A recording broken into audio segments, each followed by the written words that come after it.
Would you like to look and feel younger again? Are you tired of suffering from chronic aches and pains? I have great news. LifeWave X39 is a breakthrough in health technology.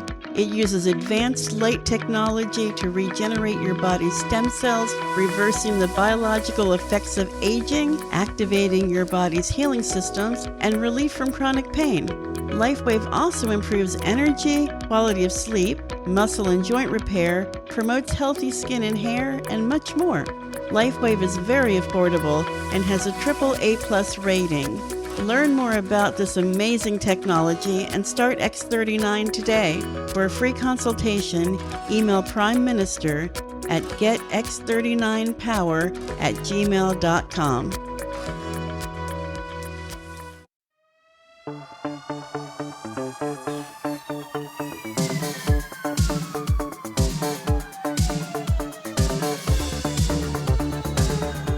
What's up, everyone? This is the Next Tape Podcast, episode 56 with Mikel and Tanyka, where we have conversations on different topics. So we have another Halloween movie that we're doing today. And do you want to tell the people which Halloween movie it is? we are gonna be discussing / recapping Happy Death Day. Number one, Happy Death Day number one. Yeah. Maybe we'll talk a little bit about Happy Death Day to you. So if Absolutely. you Yeah. don't want, if you haven't seen it, you don't want any spoilers. Yeah. You know, but very briefly, the main focus is Happy Death Day. Yeah, pretty much. Yeah, it's I actually seen the both of them, you know. I would Accidentally. say accidentally because like I was supposed to rent it on YouTube, and YouTube sent me to Happy Death Day to You. That was the very first movie that I watched, and then I thought it was like the original version, but it wasn't. The first one is called Happy Death Day, so I watched it. I would say a couple days ago. Pretty good movie. I would say it's better than the second one. Better than the second one. I don't think the second one should have existed. Right? I think they should have left the Happy Death Day on its own, in my opinion. But I'm guessing, I don't know if it was a different director because I wasn't paying attention. I don't know who directed the second one. Maybe if it was the same one, maybe he just wanted to just like, you know. Honestly, I don't even think it's so much about the director. The director is an employee like everybody else. It's who wrote the movie. It's the writers. It's that's the issue with the movie. Not so much the directing was fine. It was the story, the actual story itself. Box. It's not that great. I mean, the time machine, that's kind of it just took out the first one felt like organic. The second one feels like it was trying to exaggerate, you know, like over exaggerate the supernatural elements in the movie. So I just the time machine, it's just like ugh. And then the ending felt kind of ugh compared to the first one. The first one you'd be like, huh, yeah, that makes sense. That actually makes sense, to be honest. Yeah. There was a couple of loops that felt like a little over exaggerated, but you kind of understand it, right? So yeah, I would say yes. Once again, the first one was better than the second. Yeah. I mean, the thing is, it's like in the second movie, in the alternate universe, the killers, I mean, I say killers, so I'm kind of giving that away, but the killers in that one, one half of it kind of made sense. Kind of made sense just because of like you could tell who the dominant one was over the other one. But it made more sense, honestly, than the rest of the movie did. I didn't understand. I think it's Ryan is the roommate. I didn't understand why someone's going after him because no one was going after him in the first place. And then it's him going after him. Like, it was the weirdest thing. It felt like an afterthought, really. Yeah. That part didn't make sense to me. Yeah. Even like with Tree, everything like having to do like her mom's alive in this universe, her toying with the idea of staying, that made sense to me because she had, as we knew in the first movie, had this strong connection with her mom. So that made sense. The killer made sense. That part of it made sense to me in conjunction with the first movie. Yeah. But everything else didn't make sense to me. In the second, Carter dating what's her face didn't make sense to me. None of that made sense. Like it's I mean, they kind of explained it in the second film, like it kind of no, like they explain it all they want. yeah, It still didn't make sense. Didn't make sense in comparison to the first movie. It just didn't make any sense. I understand that they explain it. It just doesn't make any sense because with a second movie, it kind of has to make sense. I feel, or somehow connect with the first movie, and it just didn't do that, in my honest opinion. Yeah. It didn't hit the nail on the coffin, I would say. No, it didn't. No, And like the first time I heard, so no, that's a lie. The first time I heard of the movie Happy Death Day, I saw the commercials and were like, oh yeah, I want to see that. Then it completely like left my zeitgeist. I completely forgot about the movie. And I didn't even know there was a second movie. And I listened to the podcast Scream, for those people who listen. I don't know if anyone here listens to that podcast, but they do movie recaps. And that's the first time, like horror movie recaps. And that's the first time I heard again of Happy Death Day. I'm like, oh yeah, I remember this movie. And then they did Happy Death Day to You after. And I think I hadn't watched the movie, but I just listened to them and then watched the movie after. And I'm like, when I remember hearing them talking about it, I'm like, what the hell? This is so weird. And even they were like, just this movie doesn't make sense with the first movie. And then I so stupidly watched it, and I was just like, I watched it because I like Tree. Because she's great.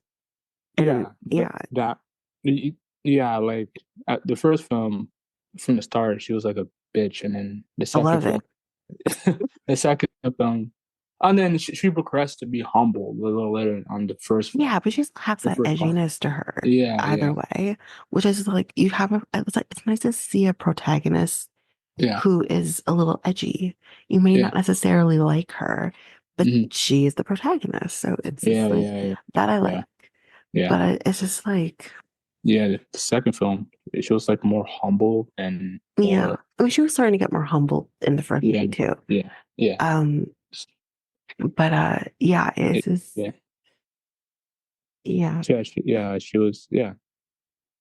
she was more humble and frustrated in the second film because it was just like she didn't know. Oh well, actually, did we see it in the guy's lens instead of her lens instead? Because the second film, what's his name? The guy's name starts off in the lens of the roommate, which is Ryan, right? Ryan. We're seeing it through his lens at first. So everything that she kind of did, like going through the quad and everything, we're seeing it through his perspective as well. I think the first part we don't see through his perspective, but then when we see the loop happen, it is through everything she experienced, we see through his lens. So initially, yes, which is like, okay, that's a little different, but I can maybe get behind if we're continuing that on, but we don't continue that on until like they run into the person trying to kill him, which is actually him. which is weird because it's supposed to be it's supposed to be his version from the other universe. Right. Then where did he get the idea of the baby face killer? You know what I mean? Like it's weird, but yeah, they don't continue that on. It switches back to Tree and saying everything through her mouth. It just goes back to like that's what didn't make any sense at all. Yeah. Right. I think it switched when Ryan saw doubles of himself, like the other And Ryan, once and they then were after, able to figure out why he's seeing doubles of himself, yeah, it stopped following him and went back to her. That's which it was weird. Weird, yeah. So I think they should have stuck with that. It would have been a more of an interesting movie if they stuck with that completely. Yeah. But I think they were more focused on Tree and the time machine. I'm like, Yeah. I mean, she's dealing with like the Groundhog Day part of it, but then she's also dealing with this like the time warp thing too. So it's just I don't know that the groundhog. That's the part that drew me in to watch Happy Death Day to begin with. Was the Groundhog Day aspect of the movie? If I didn't watch Groundhog Day, I'll probably think the movie was the greatest movie. But I think at this point, a lot of us have seen Groundhog Day. So it's kind of hard to avoid not seeing. But then again, there are people in this world who don't even know Groundhog Day or who Bill Murray is. Or he's like, how do you even go through life not knowing who Bill Murray is? Like, that's what a tree and what's it Carter at the end. Carter were talking about towards the end of the movie. So like basically, where she's like, who's Bill Murray? What's Groundhog Day? Like it's what no? But again, the reason why like that this is a movie. Clearly they know who Bill Murray is and what Groundhog Day is. But I'm saying realistically, like for those people who listen to my other podcasts, who listened to my recap of Lovers and Liars, they're the person on that show who was also on Below Deck a few seasons back as well, who didn't know who Bill Murray is. Camille, for those people who know who I'm talking about, she didn't know who Bill Murray is. And I'm like, they literally titled the episode, Who's Bill Murray? And I'm just like, how do you not know who Bill Murray is? Like, I guess we live in a world people who don't know who Bill Murray is. But even if you were to say Ghostbusters, you still don't know? Like, does no one watch Ghostbusters or have never seen Ghostbusters? Was Ghostbusters created in the late 80s? I think it was like I think the first one was more early to mid, and then the second was like mid to late 80s. But it's a classic movie. Yeah, I know. Like there's probably still like people who were born in the 90s who probably no way no or 2000 that I don't watch maybe 2000s, but like my brother he's a Gen Z. He's seen Ghostbusters. There's no excuse. I'm sorry. Like you may not necessarily know the name Bill Murray, but you're gonna when you say Ghostbusters, that should jog a memory. Oh, okay, which one? Which one's Bill Murray? Like, I'll give you that. But if you're still like, I don't know what you're talking about when someone says Ghostbusters, are you kidding? There's a whole song. Who are you gonna call Ghostbusters? Like it's literally like a thing that people still say. Like if someone says, well, who are you gonna call? I still say Ghostbusters. Right. There's no excuse. I'm sorry. There's no excuse for that. Right. You gotta know something. That's true. That's true. Yeah. But I can see that because like a lot of families who were born probably in the 70s or 80s probably never introduced their sons or daughters into that's a whole other conversation. Yeah, I know, but that's a whole other conversation. That could possibly happen. Yeah, but know. again, Bill Murray is not just the guy in Ghostbusters. You Yeah. know, like there are more, you know, if it's more about the devil aspects of things, Hmm. um, there are other movies you can introduce your kids to that has Bill Murray in it that Hmm. isn't just Ghostbusters. He's not just the guy from Ghostbusters. He has Yeah. a long, lengthy career for you to Mhm. choose from. You know, Space Jam is Space okay. Jam, Groundhog Day. He did one of the Scrooge movies. He's been in Yeah. that. Osmosis Jones, he was in that. There's Hmm. so many things you can choose from that has Bill Murray in it. And there's just, come on. There's no excuse. No excuse at all. I bet he was I bet they were probably trying to get him into this movie, but they couldn't. So I Bill don't Murray's a tough guy. I don't know. I don't know No, if it's I don't really? think so. I No. don't think so. I don't think there's no reason really truly that they would have to do that. Um it's supposed to pay homage to a movie. It doesn't necessarily have to have him in the movie. But I Right. just don't understand why they would need to do that. Like, Mm. no, I don't think so. Mm. Okay. Okay. Uh, oh, like I said, it was a good movie.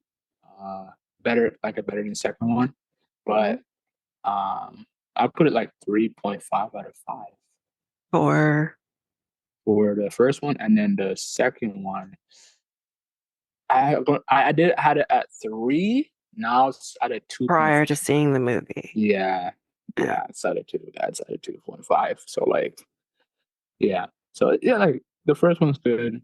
The second, so I think for me, because I also like the comedy aspect of it, I like certain parts of like mhm, the montage and everything. Like I like this movie.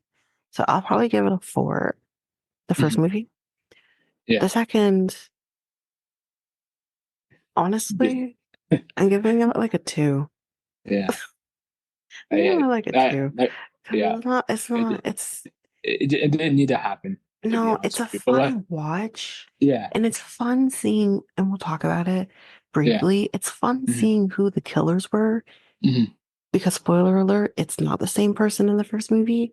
right, Um, and she does think it's the same person.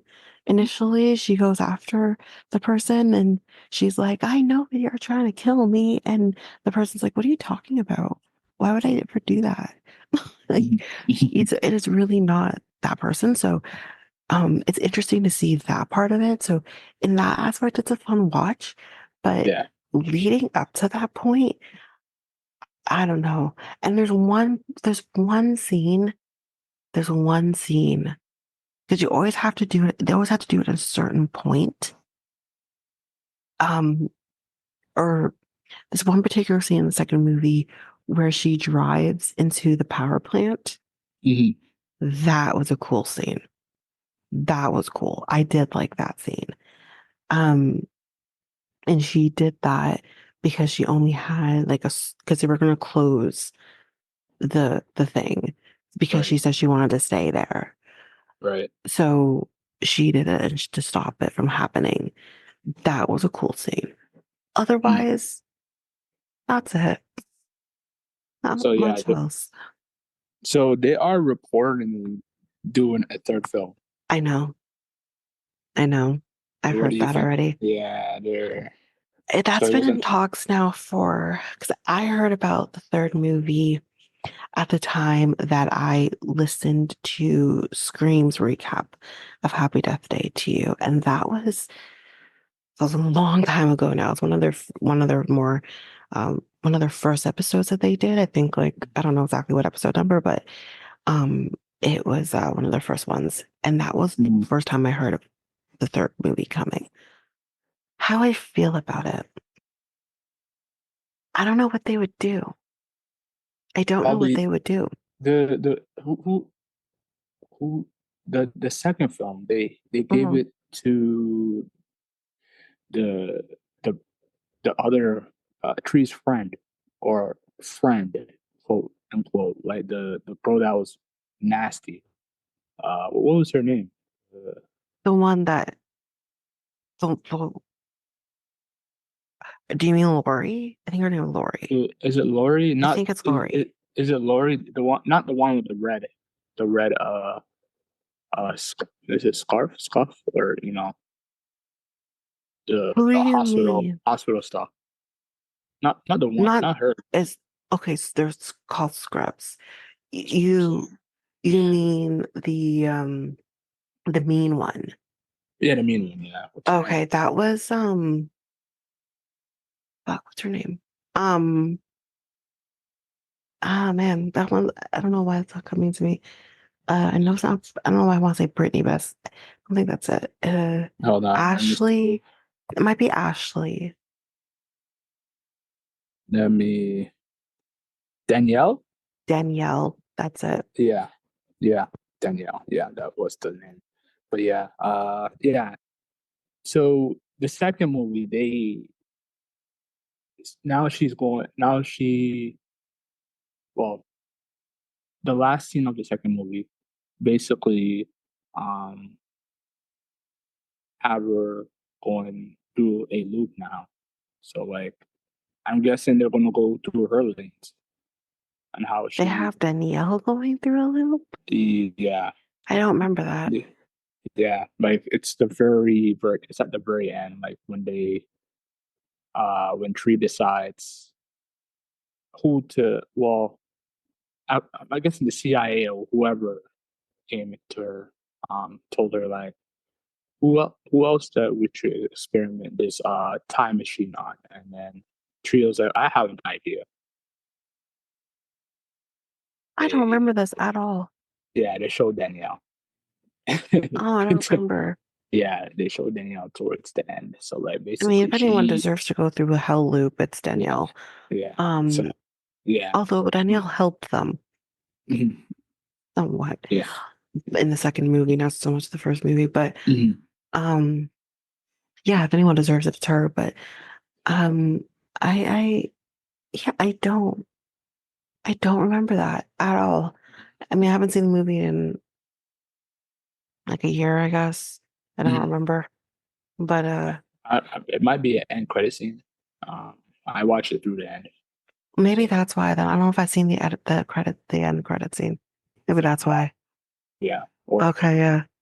it's probably attached to it. I don't know. I can't remember, but like, yeah, Danielle's gonna get it. She woke up like, Oh, what stop happened? it.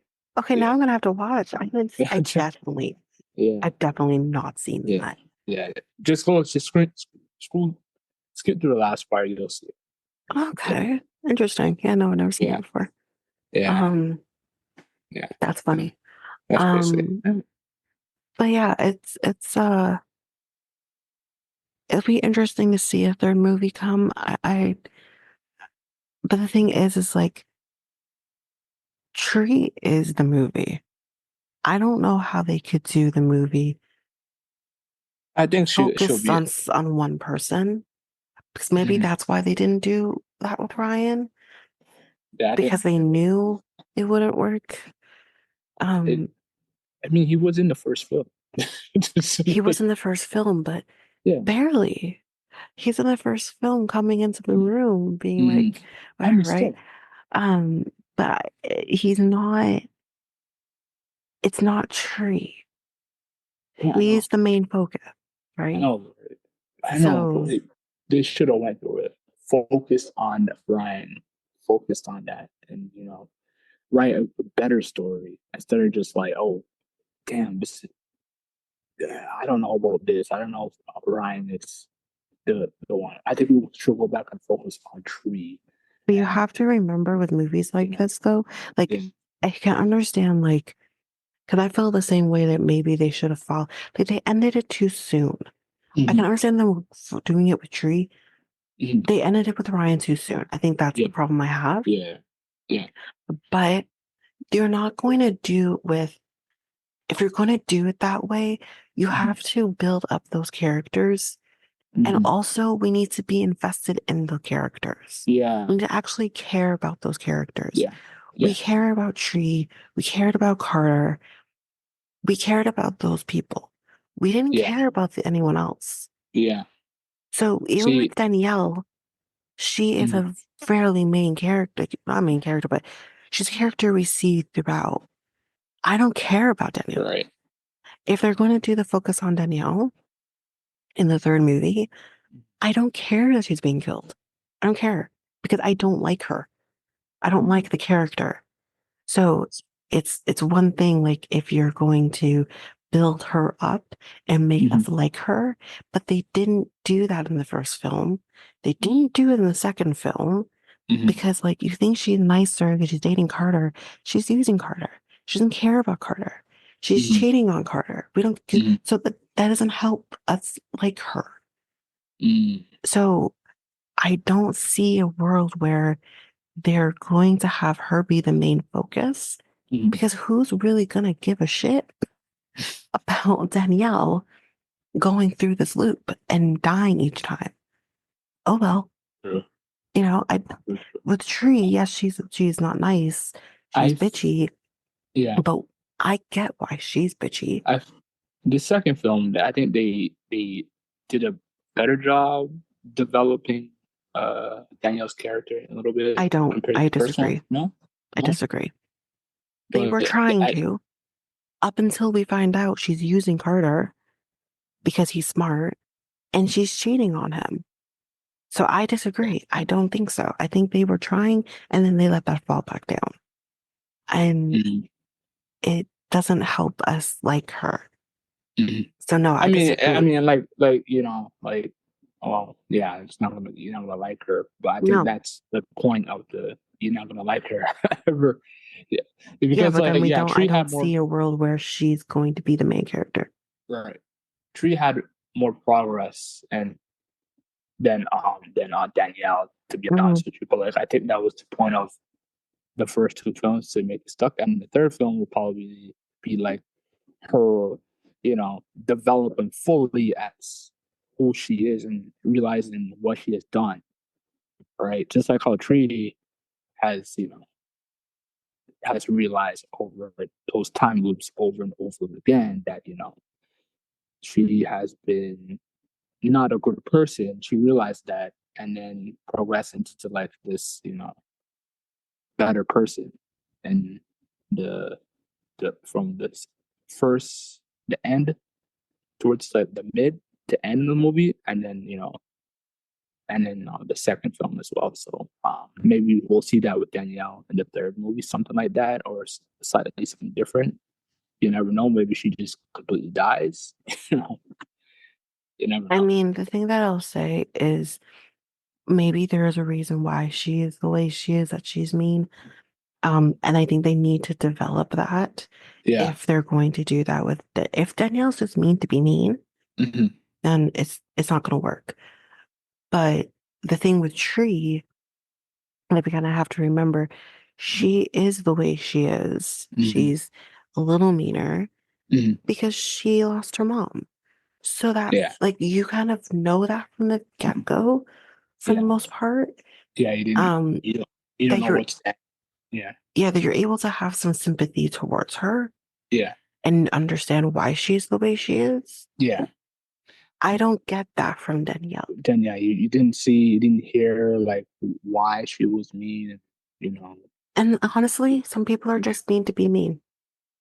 They don't have a reason. They're just mean to be mean. Yeah. Yeah. And that could be very well Danielle, and it's just not going to work. No, well, we'll see with the third film, like if it happens. Like if it happens. Yeah. Yeah. But yeah, they didn't like you said, they didn't do a good job with Ryan. The first one, the first film, they should have developed his character. But I don't know how they would have. I don't know how they would have because like comes through the door and say, "Fine, you hit that fine vagina." Yeah, but that's the thing is like that's the most we get because again, this is her loop. Yeah. She doesn't connect with Ryan. Yeah. You know. Yeah. It takes so long for her to connect with Carter, for that matter. So Ryan's character in the first movie is perfect the way it was. Yeah. Now the fact that they did a second movie. Yeah. Do you Go ahead. think this? Do you think they should have did Carter in the second movie instead of Ryan? It would have been more interesting if it was That would have made more Carter's in it. sense. That would have made more sense Mhm. because we already connected with Carter. Yeah. We already like Carter. Yeah. And we don't, I'm not saying I don't like Ryan, Mhm. and that he's not a recognizable character. It's just, I don't know. Maybe that's why they did the way they did. Because they know we don't really care that much. Obviously, we care about Ryan because he's funny, whatever. But like, and he seems nice enough. But it's just, I don't know. And it's like, how often can you make this poor girl go through? Because the thing is, again, if we're supposed to believe like Tree has, and we'll talk about it in the first movie, but like she has so many injuries that she should be dead. And if she keeps getting injured, she is going to die. Like, we can't have her continue doing this. Like, you know what I mean? Especially if we're going to be still in the same like time. Mhm. Mhm. She hasn't healed Yeah. with everything she's experienced. So I don't know. See, that's what I didn't get in this second film. And she continues doing this. Like the first film, she mentioned that if she continues doing this, she's not gonna, she doesn't know she's gonna be alive.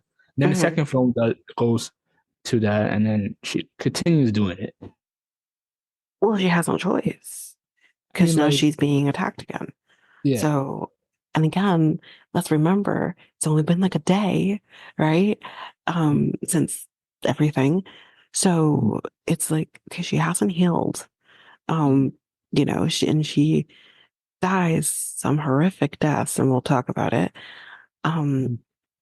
So it's just like uh, she, I mean, she goes through a lot of the same things again in the second movie, and I just don't know like how because it's not like you don't realize it's not like her body also resets, which is weird.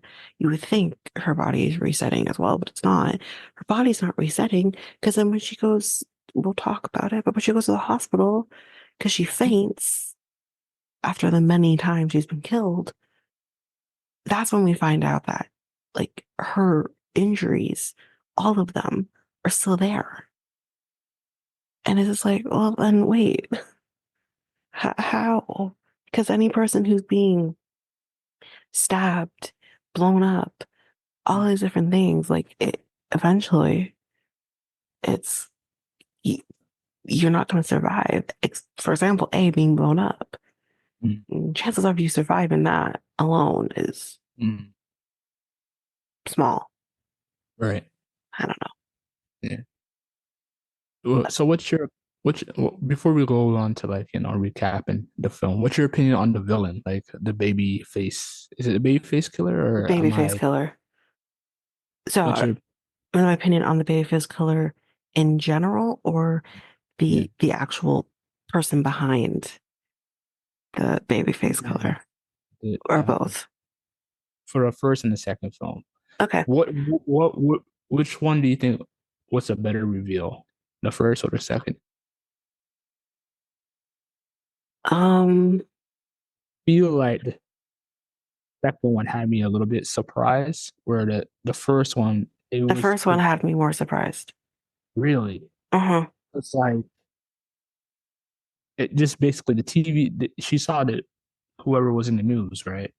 It basically just told you who it was. No, that's not who it was, though. Really? That's not who it was. That's what's confusing. That's not who it was. Okay. That person never attacked her. Never attacked her until like when she was obviously going after him. That was the only time he attacked her. He was never the one who attacked her. It was always the roommate. It was always Lori, or whatever her name is. I think it's Lori. Yeah, it was always her that was attacking her every other time. It wasn't Toombs. I forgot about it. Yeah. It Yeah, was. we'll talk about it so it makes more sense when we actually recap. But it was Lori. It was always Lori. Mm. Um, and I think the reason I think that's more surprising for me is because we don't know she's having an affair with him. With the sorry, spoiler alert. We don't know that she's having an affair with the doctor. Um, and we'll explain after like why that matters. But we don't know that. So then when it happens, you realize this whole time that she's been trying to kill her. And it's just like, why? And that's the reason, the old aged reason, jealousy is the reason she's doing it. And it's just Mm. like, the hell? Um, and then like, I do think that's a little more surprising. And then in the second movie, I mean, it's it's not as surprising for me because like, yeah, if my man was cheating on me with younger, younger women and barely women, they're college age girls, I'd be pissed too. Like, I'd be pissed. And I'd want to kill him too. Like, I mean, I wouldn't, but like, I'm going to kill him. But it's like, I wouldn't, but, and you know what I mean? And like, I would be pissed because, like, here I am, like, I'm the wife. I don't know if they have kids, but like, if they do have kids, like, are you kidding? Like, the only thing that I will say, it's very subtle, but they set that up a lot better in the first movie than they did with everything else. That's maybe the only thing they set up. Somewhat, it was subtle, but they set that one up a lot more to make that make a lot more sense in the second movie. So it's Mm. just like that made more sense to me, in terms of the setup, but Mm. in terms of shock factor, wasn't Yeah. shocking. True. Okay. Um, All right. and I like the baby face color in general, just generally Mm. speaking. I like I baby face color. don't know. I think. I mean, I couldn't take you serious with that mask. Are you serious? That mask is fucking scary. Yeah. When they have it with the hood, the music adds to it, everything. I would not feel good with that thing approaching me. I'm sorry, no. Mm-mm. They could No. have done it. They could have had something else like a Like different what? time. I understand loop and then it makes sense and towards the whole time movie because like it's your birthday and then blah blah blah every day is your birthday and then the baby is like a symbolism of a Oh, see, I didn't even catch that. yeah That's astute yeah because I didn't catch yeah that. But yeah. it's it's that's what I think. But like it could have. I mean, I understand there's rights for the scream, Ghostface, but like they They can should never use that. they should have. It would have been interesting to No, me. they can never use that. You can't use other people's ideas. I know. I mean, not other people's idea, but they could have got like the license or the copyright for No, Ghost. no, they're not going to do that. Especially But with those movies. Like, again, yeah, if we talk about like, Michael yeah, Myers or yeah. Scream or even Jason or whatever, those are still things that people that like those companies are profiting off of. Scream is Mm. still making movies. They're never going to allow another movie, another franchise to take that and use it for themselves. They're still profiting off of it. There's no way. There's no way that would have happened. Crossover in a alternate Mm-mm. universe. No, that would have ruined it. Ruined it. I would have. That would have been a very different movie, and I wouldn't have liked it. I mean, No, I would have liked it. It would have mm, been cool. I'm like, oh, okay. no, Ghostface coming from another. Oh, okay, no, another. no. I wouldn't have liked it. The whole baby face thing, killer. Yeah. It is spooky. It is a Mhm. spooky thing. And I think again we also have to add to the fact that Yeah. like um kids, like if there's like ghost kids or Mhm. babies in the setting like this, Mhm. that's scary. I I wouldn't feel good if I heard like children giggling and there's no Mhm. children there. No, no, burn the whole place down. It's done. I know it's kids, but burn it down, burn it down. Like, so that's a freaky thing for me. So I don't mind the babyface killer. And not only that, you realize too, it's their mascot, right? It's their mascot. I mean, The if they're baby, the oh baby, yeah, the it's their school's mascot. mascot. It's the The school's school's ma- mascot. oh, okay. So the masks were supposed to be done in obviously a fun way, but this person took it and twisted it. So that's Yeah. why, like, that's why Okay. it was a thing to begin with. Yeah. It wasn't like it just they decided I'm going to be a babyface killer today. No, it's they used the mascot when they did the masks and stuff. So that I don't know. I think it's a good idea. It's not for me. It's not scary, but it makes sense within the movie. So I understand. I was just like, I don't know, man. When why are you smiling? Why are you smiling like that? No, mm-mm. No, no. I'm good. it's too the killer. Like he's not for me. He's not different than a Jason. The way how he kills or a Ghostface. But It's there's too. only so many different ways you can kill a person. I know, but like. He, they're Jason and Ghostface are different in terms of how they kill. It's just Babyface. It's like Babyface. It's like fused with Let's say Jason baby face killer, because and when you say Ghostface. baby face, Yeah, I'm thinking the singer. So let's say baby face killer. yeah. The Babyface killer is just a fusion of Jason and Ghostface into one. And if they had a different mask, that's basically it to me. His the way how he kills is not different to me, and that's why I'm like, he doesn't really scare me. So, yeah. Well, I mean, I think like I don't know. What I'll suggest is when you watch a movie Mhm. that's separate from other movies, try not to compare them to those other movies because that's It's where you're going to get um you're gonna be let down because not. you're comparing them to these other movies that are classic movies and are amazing in their own right. Mhm.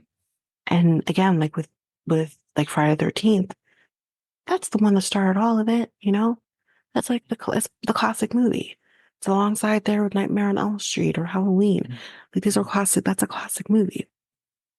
So when you're comparing them to these other movies, Mhm. you're gonna get let down. I So know. I don't go into these movies comparing.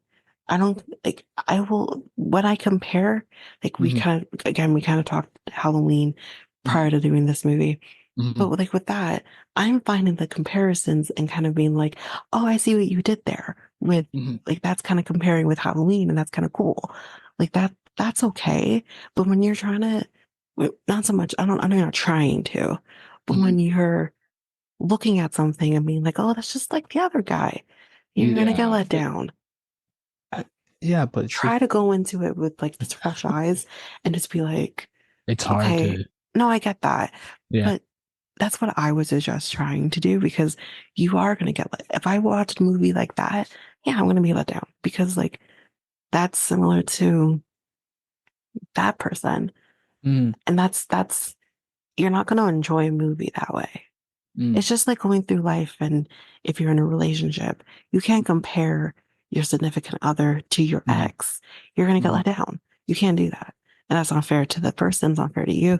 Like just go in there with fresh eyes and, and Oh, just enjoy what the movie is instead of trying to compare it or finding yourself yeah. comparing it to other movies. It is, like I said, it's hard because like you look at the killers that I in horror movies that I watch, like Pennywise is Mhm. different. Yeah, Like I said, yeah. again, if someone were to create a movie Yeah. that's similar to it, Mm. you're going to find yourself comparing that to it. And you're going to be let down, even though that movie is probably a good movie too. You're going to find yourself comparing it to it and comparing it to Pennywise. That's not, that's not fair to the other movie, you know? And you have to remember that movies like this, um, I can't remember the exact line that you use, but like imitation is, I think it's like imitation is a Mm-hmm. form of like flattery or whatever. Mm-hmm. Like Mm-hmm. Right. that's, that's, so there's nothing wrong with doing stuff like that, right? Mm. And they don't want people coming into a movie. They don't want you going in, especially in Happy Death Day, the very first movie of this. They don't want you going into Happy Death Day and somehow comparing that to Scream. They were like, we're not Screams, and we're not gonna be able to beat that, you know? So I don't know. I think like try not to do that. You're gonna be let down. And that's exactly what's happening. You're being let down because you're comparing to these, you know, other movies that are good in their own right. Like, All right. I don't know. None of these movies are gonna beat Friday the 13th. It's Friday the 13th, you know? Yeah. None of Yeah. I these movies are gonna understand. beat Scream. That's Scream. Like, it's not. I mean, they're still in their own. They're still in the same genre. Like they're all horror That doesn't movies. matter though. That's no different than watching a rom-com. There's a bunch of movies that are similar, but you should not come try to compare those movies with other movies. You're gonna get let down. Like, maybe rom-com's the wrong one to use, but um even action movies, they're all similar. But like you're not, you can't compare like, I don't know, Fast and the Furious with, I don't know, name another action movie. With another Action action movie. movie, That's you're going to be let down because they're all similar. Yes, it's a genre, the genre is similar. You're going to get similar outcomes from the movie, but you can't compare, or you shouldn't compare the killers in those movies mm, because, yeah, they are going to be similar. There's only so many ways you can kill somebody. Pennywise is so different because he's an alien. mhm. He doesn't need a knife or a gun or a chainsaw or anything like that, right? He is the weapon. So that's so different. But with that aside, there's only so many other ways you can kill somebody in a slasher type horror genre movie. Yeah, there's only so many ways you can do that. So yes, all of them are similar. Michael Myers is similar with Scream and Freddy and all of them. They're all similar because there's so many ways you can kill somebody. Mhm. So yeah, let's look at the movie Okay. and be like, the movie is good. Mhm. Yeah. That's just my suggestion. Just try not to do that. Okay. I'll try not to, but it's going to be hard when it comes to horror You movies got to train your brain to not do that. because, like, I don't know, horror movie. Yeah, I don't know. I don't know. I'll try not to. I'll try not to. Yeah. Yeah. No, no. You got to the brain. You got to, train the brain to not do that. Um, so yeah.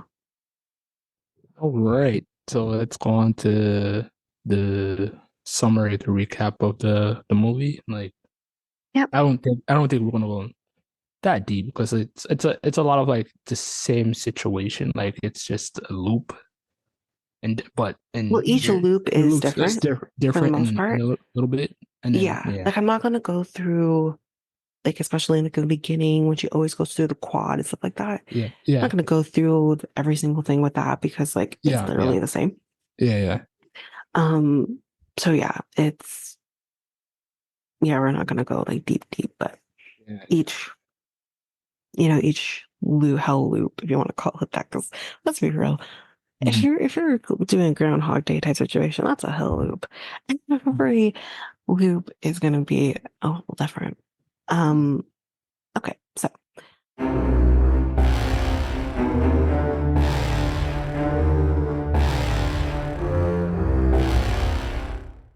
we start the movie Happy Death Day, the first one again. We start basically that off. We see like this girl, she's asleep in a dorm. and all we kind of hear is the song or her ringtone going, and it's like, it's my birthday, and I gotta pick up the phone. We're just gonna hear that.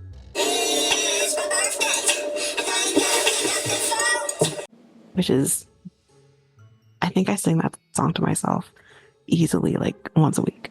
Because I think it's so fun. And she wakes up, she's groggy, and she's like, oh, what the hell? And she's like, did I sleep in a dorm? Because this is not her dorm. This is someone else's dorm. And we see this guy, we don't know his name yet. We see this guy who's like, oh, hey, you're up. And she's just like, are my clothes? And he's like, he kind of points to them. He's like, I don't know if you remember my name and all this. And she doesn't care. She doesn't care about who this person is. She doesn't care about his name. She doesn't care. She's just like, do you have Tylenol? My head is killing me. And he's gets her Tylenol and he's like, I'm Carter, by the way. But then we see this other guy coming up, opens the door, and he's like, did you hit that fine vagine or what? And she's just like, the hell? And she dips at that point, and he's like, asshole. Because, again, maybe not talk about whether or not someone hit that fine vagine or not. Like, men. Am I right? Anyway, outside, we see different things. Now, again, we're not going to go through everything again after this point. We're just going to talk about everything that she sees. Just put it this way. She's going to see the same things over and over and over again in the loops. So the first person we see is someone say, stop global warming. She ignores them because global warming, not that important to her. Then we see the sprinklers turn on. We see another guy who I guess like is in a frat situation, and they're doing like the 99 bottles of beer on the wall type situation. And I guess they were standing up there all night, and my guy just passes out, so he's out. We see a car horn going off, or we hear a car horn going off. Then she runs into this guy that she actually went on a date with, and she's like, oh, you've been ignoring my texts. And he's like, I thought we had a nice time. And she's like, we went to Subway. It's not like you have a foot long. Perfect. First of all, I don't think they've had sex. I don't think she knows whether or not he does have a foot long or not. And honestly, a foot long is kind of a lot. In sandwich and in men. Yes. So, like, 12 inches. Anyways. Then we see her at a sorority. She is a sorority girl. So there you go. And we see this other woman coming. And she's like, you sneaky little bitch. This is Danielle. And she's like, where were you all night? And she's ignoring it because she doesn't want to be known as the person who is in a dorm room with this rando that she probably typically would not be interested in. So she goes into her room, and here we meet her roommate, and she gives her a cupcake for her birthday. She's like, happy birthday. And she's like, how did you even know? She checked her driver's license, which is kind of invasive. Why are you looking at my driver's license? Anyways. But it's a very sweet gesture for giving her this cupcake. And she's like, well, I'm not going to eat the cupcake because this is too many calories. So she basically throws the cupcake away, which, first of all, listen, it's your birthday. Eat all the damn calories that you want on your birthday. Birthday and Christmas, that's twice a year. Whatever, right? That cupcake looked so good. Spoiler alert, it's not, but it looks so good. Anyways. Then we do find out that so when she was talking to Danielle, she's like, don't forget, we have our sorority meeting later, talk about like charity thing that they're going to be doing. And so we see her at the meeting.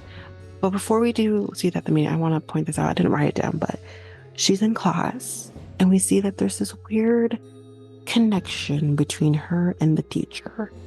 More on that in a little bit. So then we are at the meeting, and at the meeting, Carter shows up with her necklace, and they're just like, who is this guy? And she just, I think it was a necklace. I don't know if necklace, some form of jewelry, but either way, she didn't want that to happen. But we do see as well, I didn't write it down, but we do see at the meeting, there's like the whole, was a milkshake scenario happen where she gets spilt on her and all that and whatever. So, yeah. Then the next scene, we kind of hear again her ringtone going off. It's my birthday. It's just going again. First of all, listen, I love the ringtone and everything, but if you don't want people to know it's your birthday, why would you switch the ringtone to "It's my birthday"? Maybe she has that. Maybe she has that automatically on her birthday. Can you do that? I think so. I think you can do that. Really? I think you can do that on phones. I'm not sure. I think you can. I know what I'm gonna try and figure out. Yeah. If I can do that. Yeah. Because I want that as my ringtone for my birthday. But yeah, like I thought it weird, but yeah, no, I didn't know you could actually do that. Especially like then. This would have been like late 2010s. Yeah, it's 2017. Yeah, it's still. You do that in 2017? Maybe you can do it on iPhone. Maybe you can't do that on Samsung. Yeah, I think you could do that. You can okay. Interesting. So, yeah. So basically, she's going into the hospital. And we're about to find out why she's going into the hospital in a minute. But she does run into Lori again, which is her roommate. And it's an awkward situation. She's like, oh, what are you doing here? And she's like, nothing. It's nothing. I have like an in-office meeting with the teacher or whatever, and that's kind of that. And it's weird. It's a weird situation we're seeing here, but we'll see where that's headed. So she goes into the office, and her teacher comes in. He's like, I don't have a lot of time. And it's here we find out that Tree is having an affair with her teacher, her married teacher, mind you. And it was like, oh, okay, that's not good.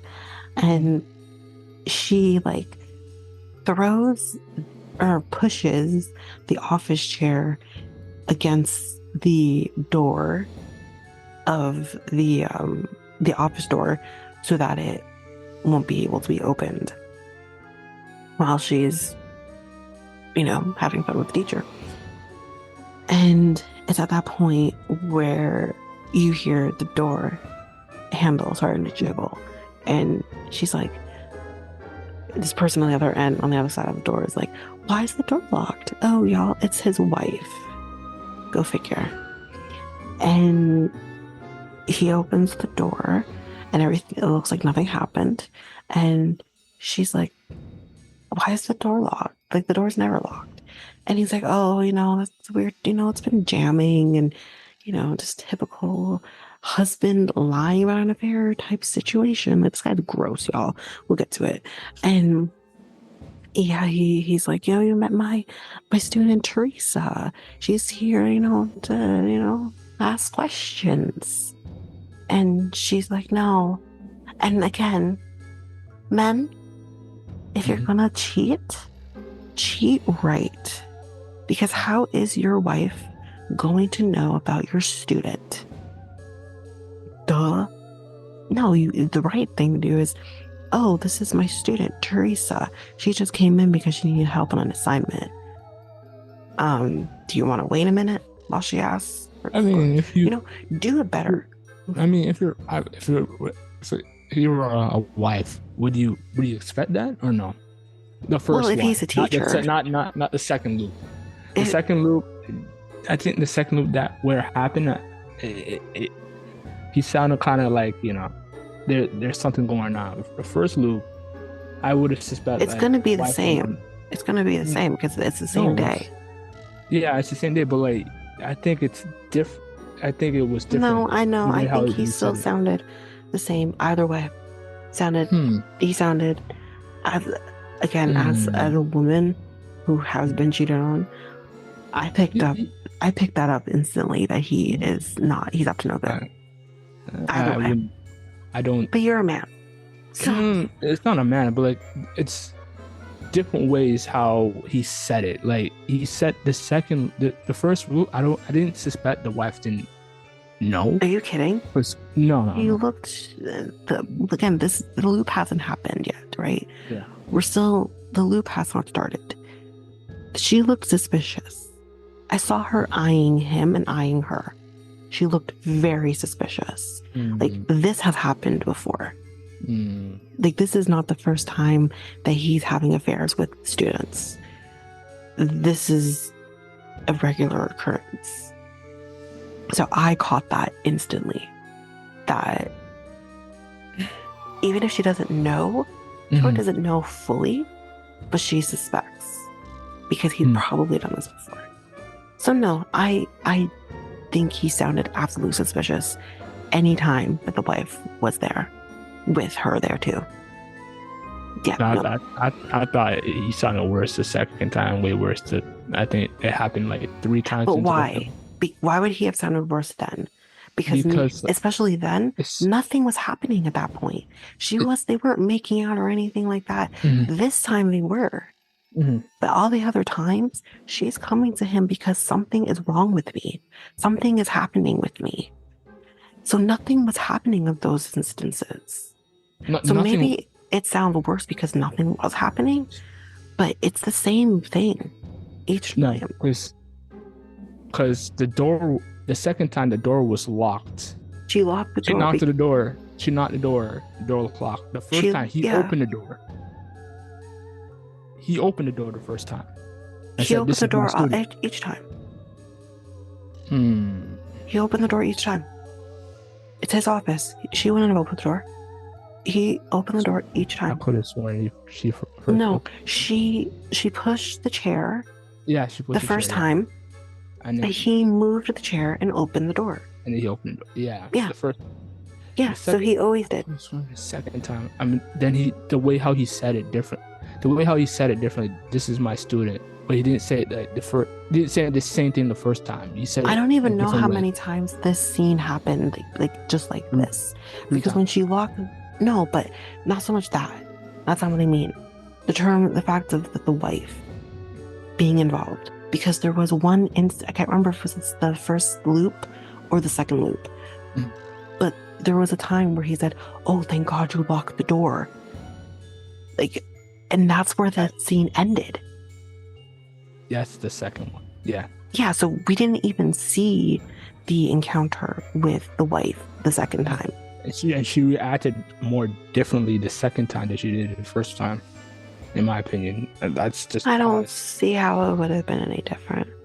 It could have been more about the acting than anything. But no, it's the same. It's supposed to be the same. It's the same scene, but like you could like make it slightly different because it's the way how they handled a certain situation. Because Tree was a little bit when she was going through the second loop, she was like, she was like experiencing deja vu, right? And that second loop, and she was like, handling things differently. During that time, it was just like everything was a surprise for her, and so like, So. But are you more focused? So, are we talking about Tree? Or are we talking about the wife? Both the Tree and the wife at the same time. Yeah, but like, Tree knows he's married. Yes, I know. She knows she's married, but like the way, the facial expression, it was like But Tree. I wasn't talking about Tree. I was talking about the wife. So that's why I'm confused.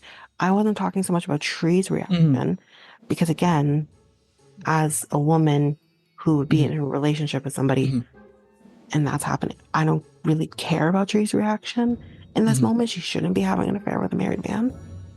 I was talking about the wife. Yeah. And the wife's reactions. That's who I thought you were talking about. Yeah, I kind of lost my train of thought there. Just give me a second. Yeah, the reaction with the wife, it has a lot to do with like the reaction of like the wife, including everybody. That's what I meant, including Tree, including the husband as well. It's just that second loop that just like the reaction made it different than the first time it happened. That's what I was trying to say. Okay, but are you talking about Tree or the wife? The wife and how everybody reacted in that second loop. That's what I was trying to say. Okay, but again, we have to remember with Tree, the Tree is, as you said, is feeling the deja vu. So she's seen this before, or she thinks she's seen this before. So part of her reaction isn't so much about the wife, but the fact that she's seeing this again, even though she hasn't quite tuned into the fact that this is deja vu kind of happening and she's in a loop. She has, so that's part of the reaction, is because not about the wife, it's more about what she's experiencing. But I think we were talking about two different things. I was talking about the wife, you're talking about Tree. So I think that's where the confusion is. Yeah, I was just trying to focus on it. I was trying to focus on both at the same time, like almost like everybody. And how they reacted in the second loop compared to the first one. So like basically the second we haven't one gotten to the second loop yet, so we're kind of going ahead. We're still. I know.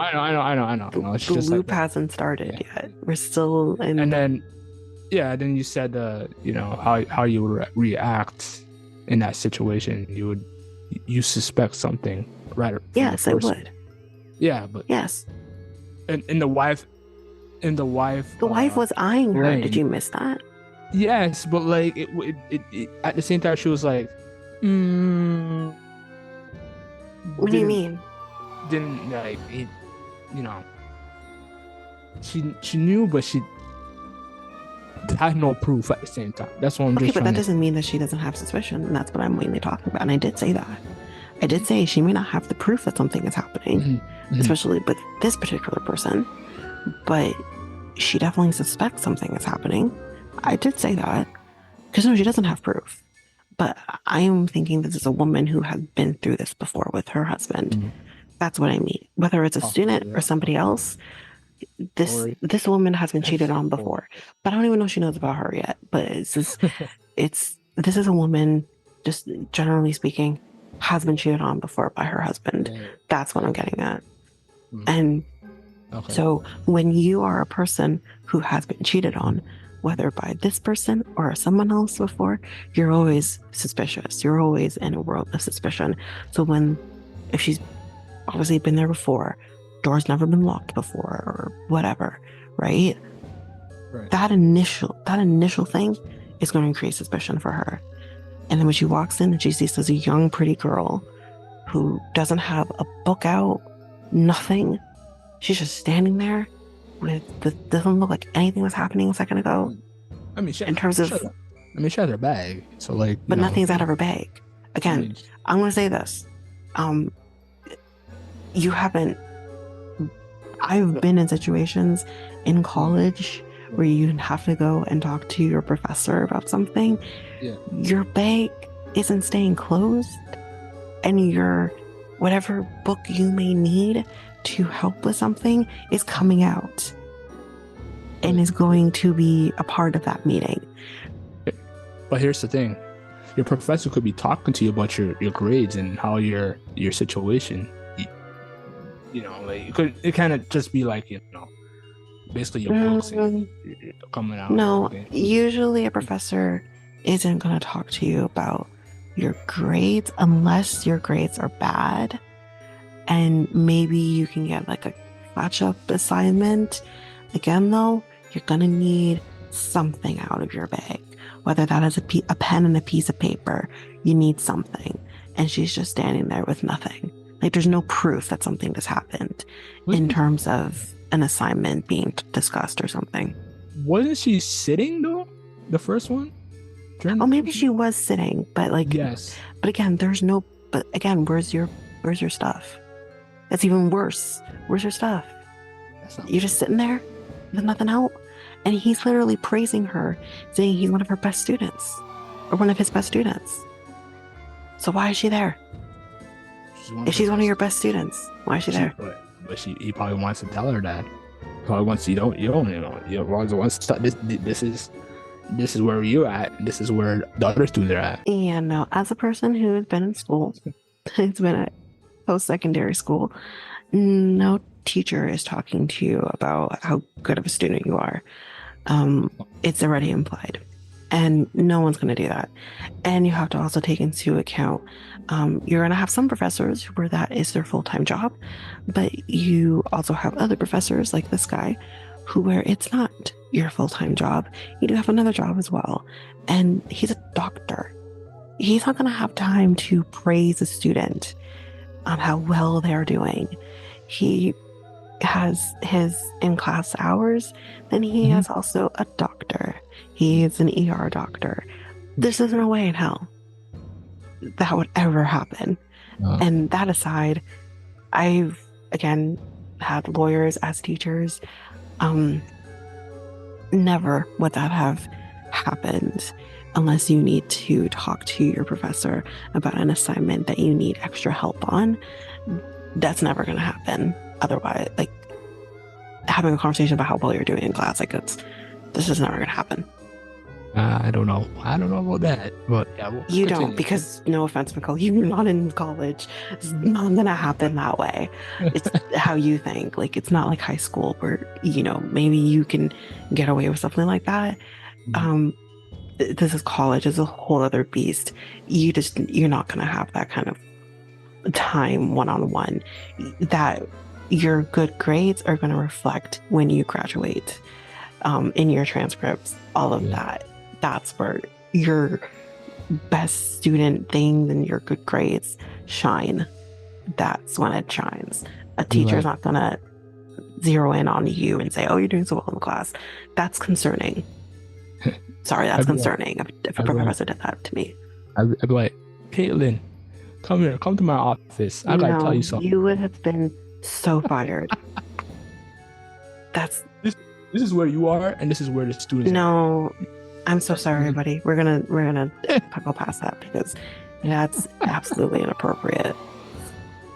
I'm sorry. If especially a male teacher, if a male teacher did that to me, I would feel very uncomfortable. No way. And again, no, teachers not coming to you and saying, "Oh, come to my class, to my office later." No one's doing that. That's weird. No, that's absolutely inappropriate. I don't know that. I could tell you that you would be I could put you in a scholarship. University. You are not in charge of scholarships as a professor. That's nothing to do with professors. So no. Okay. All right. We'll move on from that. Okay. Go continue. Let's get past this because I'm very uncomfortable with your comments here. So yeah. So, and I wrote down, his wife definitely knows he's an asshole. So there you go. But anyway, there's a party tonight, and Tree's walking alone at night to go to this party. That's an absolute no-no. Never, ever walk alone. But she takes the shortcut instead because you just want to get there faster, right? Not safer. And while she's going this way, we hear this music box playing Happy Birthday.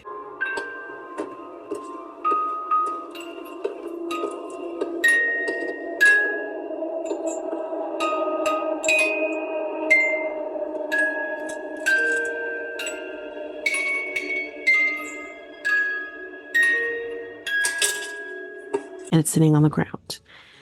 And she's like, it's weird.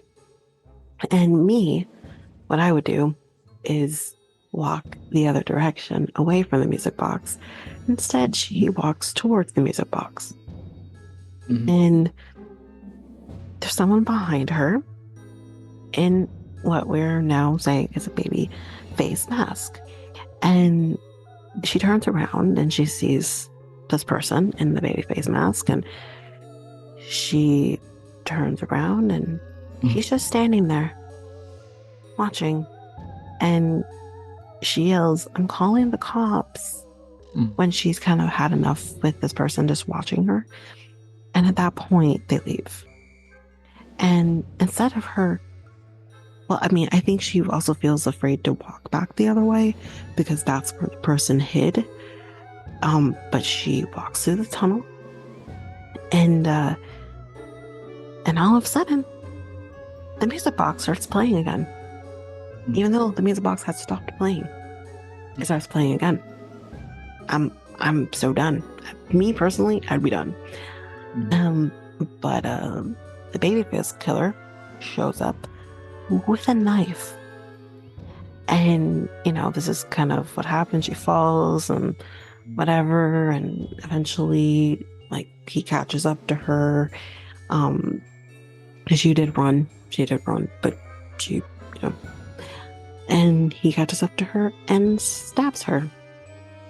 And you're thinking, oh shoot, we're only 15 minutes into this movie, she's already dead. Oh, that was a good movie. Well, no. She wakes up in a dorm room with a song on her ringtone playing, "It's My Birthday." And she's like, what the hell? This is weird. And we're seeing the whole thing again. We see Carter, him saying the same things again, I don't know if you remember me and all that. And she asks for Tylenol. And at this point, though, he doesn't remember where the Tylenol is in this particular loop. And she has to tell him where the Tylenol is. And he's like, oh, have you been here before? Well, maybe. And then, we see the roommate coming in again. And all of that. And we see her walking through the quad again. We're not going to go through everything she witnesses again in the quad, but she sees everything again. And she sees the guy that she went on a date again. And she's like to him, what day is it? And he's like, it's Monday, the 18th. 18th, whatever month that is her birthday. So she's like, what the heck? So then she talks to Danielle again when she gets back to the dorm, or to the sorority house, and she's like, I'm having deja vu. And Danielle says, well, it means that someone is thinking of you while they're masturbating. That's a new one. Never heard that one before. She's like, I get that 6 times a day. Okay. That's So wait, you say you get that what? So she says, Danielle. So when Danielle says deja vu means that someone is thinking about you while they're masturbating, which is incorrect. Right. Yeah. And Danielle says, I get that 6 times a day. So she's basically trying to say that there's people who are masturbating 6 times a day and thinking about her while they're doing it. Yeah. Right. It's the reverse version of sneezing. Because people are saying that every time someone sneezes, someone's thinking of you. Yeah. Not really so much the reverse. It's more about, not really the reverse. It's more about it's a lot more on top of just thinking of you. It's thinking of you while doing that. Yeah, no, because there's a saying out there where when you sneeze and someone says yeah, someone's thinking of you out there. I was like, oh. I don't know. You never heard that saying, did you? No, I have heard of it. I don't believe it. It's basically the same version, but more dirty. How about my allergies are just acting up? But go ahead. Yeah, so she's back in her room again, with Lori, and there comes the cupcake again. But she doesn't blow out the candle this time. That's the only difference. She did blow out the candle last time. This time she doesn't blow out the candle, and she just places it back down. And then we see her at the meeting again for the sorority thing, and she starts seeing baby face masks, because they were everywhere at this point, right? Because they're trying to sell them for this football game later and whatever. So then we see her so we see her talking to the teacher again, the professor, and she's like, I need to talk to you. This is where she locks the door, I believe. And she's like, I know. He said, I know what you're gonna say. it's normal to have feelings for your teacher, but don't fall in love. Then the wife comes and she's like, what? No, I was never gonna say that. I'm not falling in love with you. Like, you crazy? He's like, oh, really? Like, he wants he's gross. Anyways, moving on. We see her looking at a video of her mom and when she's in her room later on that night. And you're kind of starting to see, oh, there's something going on here with her mom. We don't know exactly what that is yet. And Danielle walks in to the room and she's like, what time are you going to the party? And is this where she does the really inappropriate, like, mimicking of a deaf person? Is it this scene? I didn't write it down, but it was horrible. She's, because I think it's the scene, and she's like, yeah, it has to be this scene. It wasn't the other scene. It was this one. And she's like, what? Because she wasn't like paying attention to Danielle. And Danielle's like, what time are you going to the party? Like, she did, like, it sounded like it was so bad. And I'm just like, oh, that's horrible. And what time are you going to the party? That sounds like Arnold. Yeah, but I didn't want to do exactly like a deaf person, but she was trying to sound like a deaf person.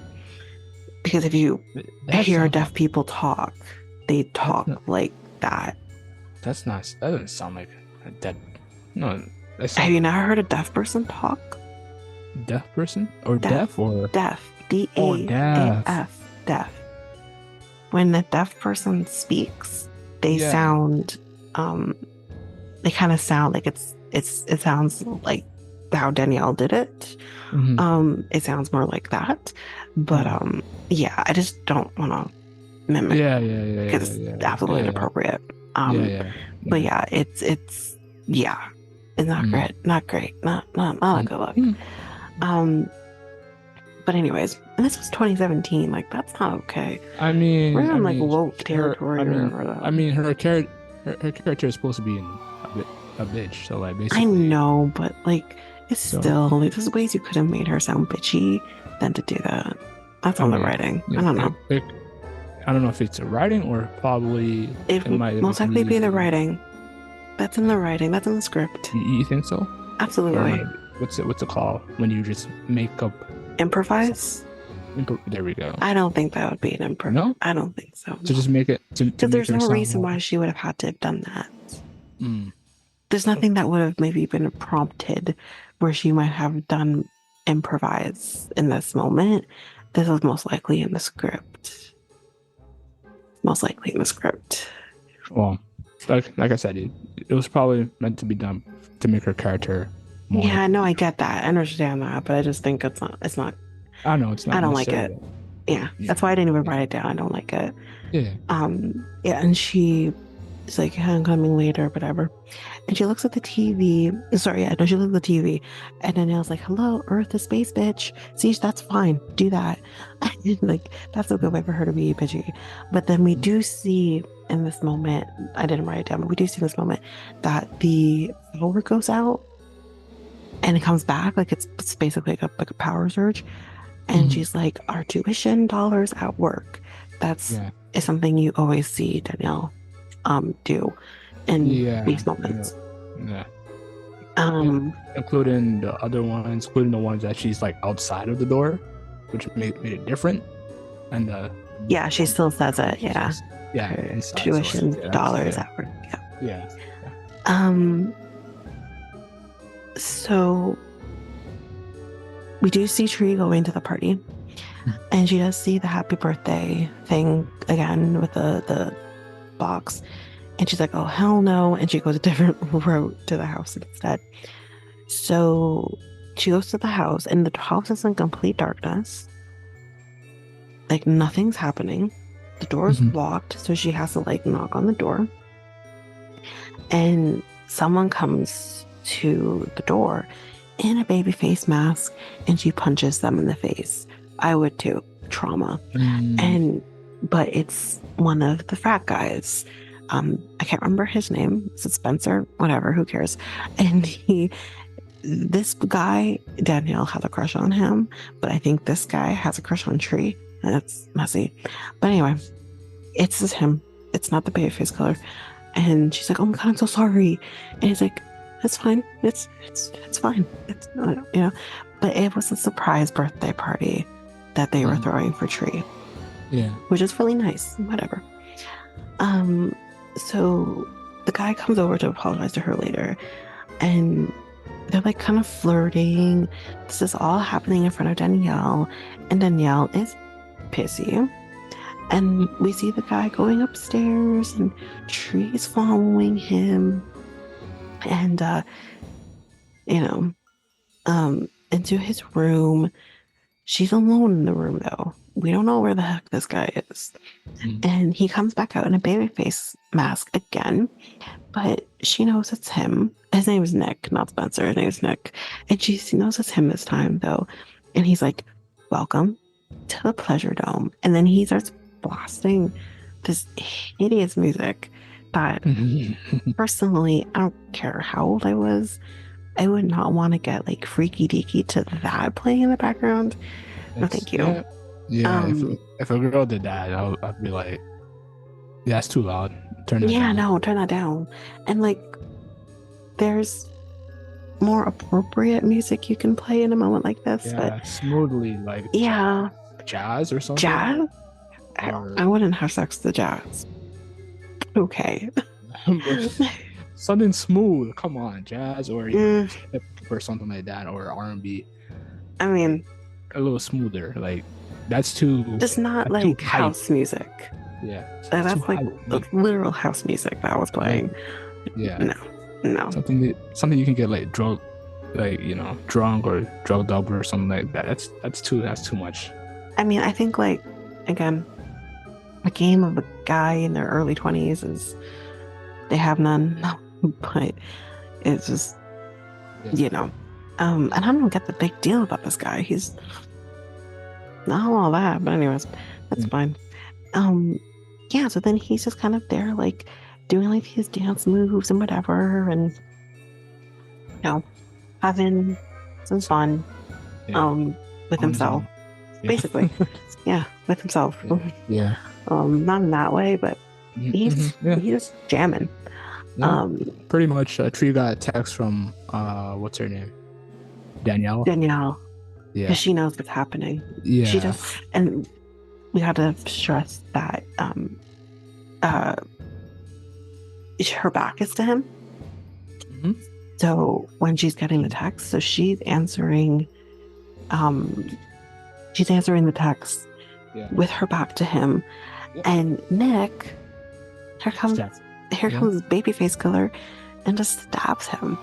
And it's like nothing happened. She turns back around and she's like, "Okay, it's like Danielle's having a hissy fit. Like, I think I'm gonna go."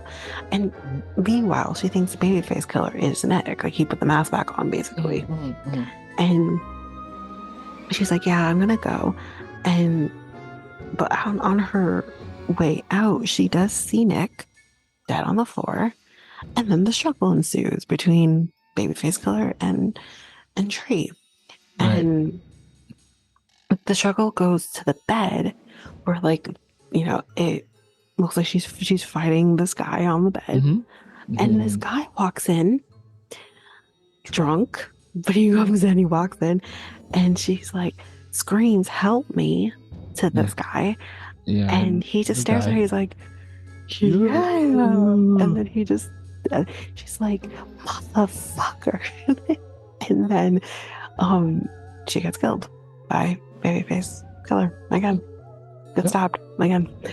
So moral of the story is, you see someone struggling in bed with somebody, maybe help them, because it wasn't Nick.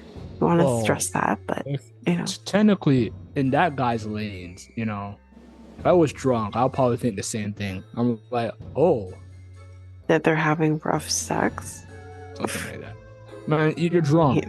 You're drunk. If you're sober, different story. You're drunk. You're not seeing the difference here. You're not seeing it. If you're sober, you're seeing what's happening. Like, leave her alone. She said Mhm. no. Get off the bed, man. But then he gets killed, and then you get killed. So, so yeah. True. Yeah. So yeah, so she wakes up again. Same scenario. Carter and Ryan in the quad. We're not gonna go through it again. But she goes back to the dorm. Of course, obviously she encounters Danielle again, but we're not gonna go through that. But she goes and she says to Lori, I have lived this day 2 times already. And all Lori gives her is the damn cupcake. Like, I'm sorry, if someone came to me and it's like, I've lived this day twice already, like, what? I'm gonna want to try to help, right? But all Lori does, it says, let's fix it with chocolate, and gives her a cupcake instead. So she's like, happy birthday, whatever. And she's like, no, you're not listening. She's like, I know you're going to give me that cupcake. I know it's going to be a surprise party later. Like, I know all of this. And she basically says, did so-and-so tell you, did she tell you about the party? And then she's like, no, that's what I'm trying to say. Like, someone is trying to kill me. And someone is going to kill me. And she's like, maybe you should skip, class today. Maybe you need to just chill out today, So she's like, okay, yeah, maybe I will do that. Maybe this time, if I stay inside, can't get me, right? So she stays in her dorm. She barricades the door, all of that. She's sitting there watching. Now, first of all, me and Shrestha, she is continuously watching Teen Mom 2. And it's always the same scene with Barbara and Janelle. So it's the same scene. Yeah. Fun fact, I used to watch that show. Like, you did? Yeah, Teen Mom. That was the only show that I watched on. I wouldn't think of you as a person who watched Teen Mom. I know a couple characters. Bentley. That's the girl name, right? That's no, Bentley is Macy's son. Oh, jeez. Okay, that's the son, and then I know Amber. Is that? Yeah, okay, Amber is one of the moms too. Yeah. Oh, okay, yeah. It's definitely evolved now because they don't have like Teen Mom OG or Teen Mom 2 or anything like that. They just have one Teen Mom now that combines the OGs with the new people. So that's still going on. Still going on. I watch it. Interesting. Okay. There's new characters and people trying to come back. Like Janelle, for example, and we do see in this Janelle did get fired, but then it's complicated. We don't have to talk about Teen Mom at the moment, but I mean it's somewhat relevant, because it's a movie. But let's just say Janelle got fired because of her husband, because her husband's problematic, but she's not getting divorced and she's trying to get back on the show. Yeah. Interesting. Okay. But yeah, so that's kind of the thing that was always playing. It's basically the same scene on Teen Mom 2 with Barbara and Janelle. And so yeah, we see her kind of 2017. That was 2017, right? The movie was created and the show was in like 2006, 2008. Well, Teen Mom 2 was later. So yeah, because it's Teen Mom, regular Teen Mom. Janelle's a part of Teen Mom 2. Oh, okay. Yeah. So she's watching that or whatever, and she's trying to look for the remote. She wants to change channel because she doesn't want to watch Barbara and Janelle fight for the billionth time. She can't find the remote, and she opens a card though. While she says, "Oh, I'll find it later, I guess." She opens a card that has the baby face on it, and it has like a message on there that basically lends her to believe it's from the killer. And then the TV shuts off. I don't know if it shuts off or it changes channel, or not, maybe it just shut off and then turned back on again and switched the channel to a news channel that basically shows this guy with the last name Toombs. More on him later. So, and then it shuts back off again. And she goes to the closet to be like, is the person in the closet? But there's no one in the closet. But then she hears a noise in the bathroom. She goes to the bathroom. She looks in the shower. Or she goes to go look in the shower. And it's at that point the TV turns back on. And it kind of distracts her. She turns back around and doesn't keep advancing onto the shower. And then the babyface killer is behind her and coming from the bathroom, comes at her, and she gets stabbed again. And this scene was nuts. You don't see her getting stabbed. What you do see is from the hallway, the door, and you see the knife basically go right through the door. You can see the tip of the knife through the door. Yeah. Nuts. She wakes up again in the room with Carter, and they're doing it again. And she's in the quad, has a panic attack, and she's like freaking out because like enough's enough of this nonsense. And Carter comes and, you know, to give her stuff because she just ran out without her stuff, and sees her, and she just hugs him because she's had it. I'd have it too. And she tells him what's kind of been going on with her. And he's like, well, is there anything significant about today? Like, why today? And I guess he hears the ringtone go off again. And he's like, oh, it's your birthday. That's probably why. And he's like, you know, who would have a motive? You know? And she's like, well, maybe Danielle. I mean, I did have like a weird thing with the guy she has a crush on. Maybe it's Danielle. You skim through the part where she kind of smiles at Carter, which she said something about like, you know, maybe, do you remember the part where he says like, when she said, oh, you're trying to take advantage of a drunk girl? And oh, right. Yeah. I mean, yeah, I didn't write it down, but basically, yeah, he does kind of, she says that to him, and he does kind of say to her, nothing happened. I slept in Ryan's bed. So it makes her feel like, oh, like he didn't take advantage of me. So yeah. That's kind of where it starts. Hints on Tree kind of falls in love. It has feelings. Kind of giving feelings, you know, hinting on feelings with him. But go ahead. Yeah. So he suggests basically like, you have unlimited lives. Well, take advantage of the fact that you have unlimited lives, and just kind of see what happens. See if you can figure out who's trying to kill you based on that. So then here comes the montage. I don't know if I caught every single thing that happened in this montage that happened, but I think we see her. I don't know if we see her spying on Danielle or if I just didn't write it down, but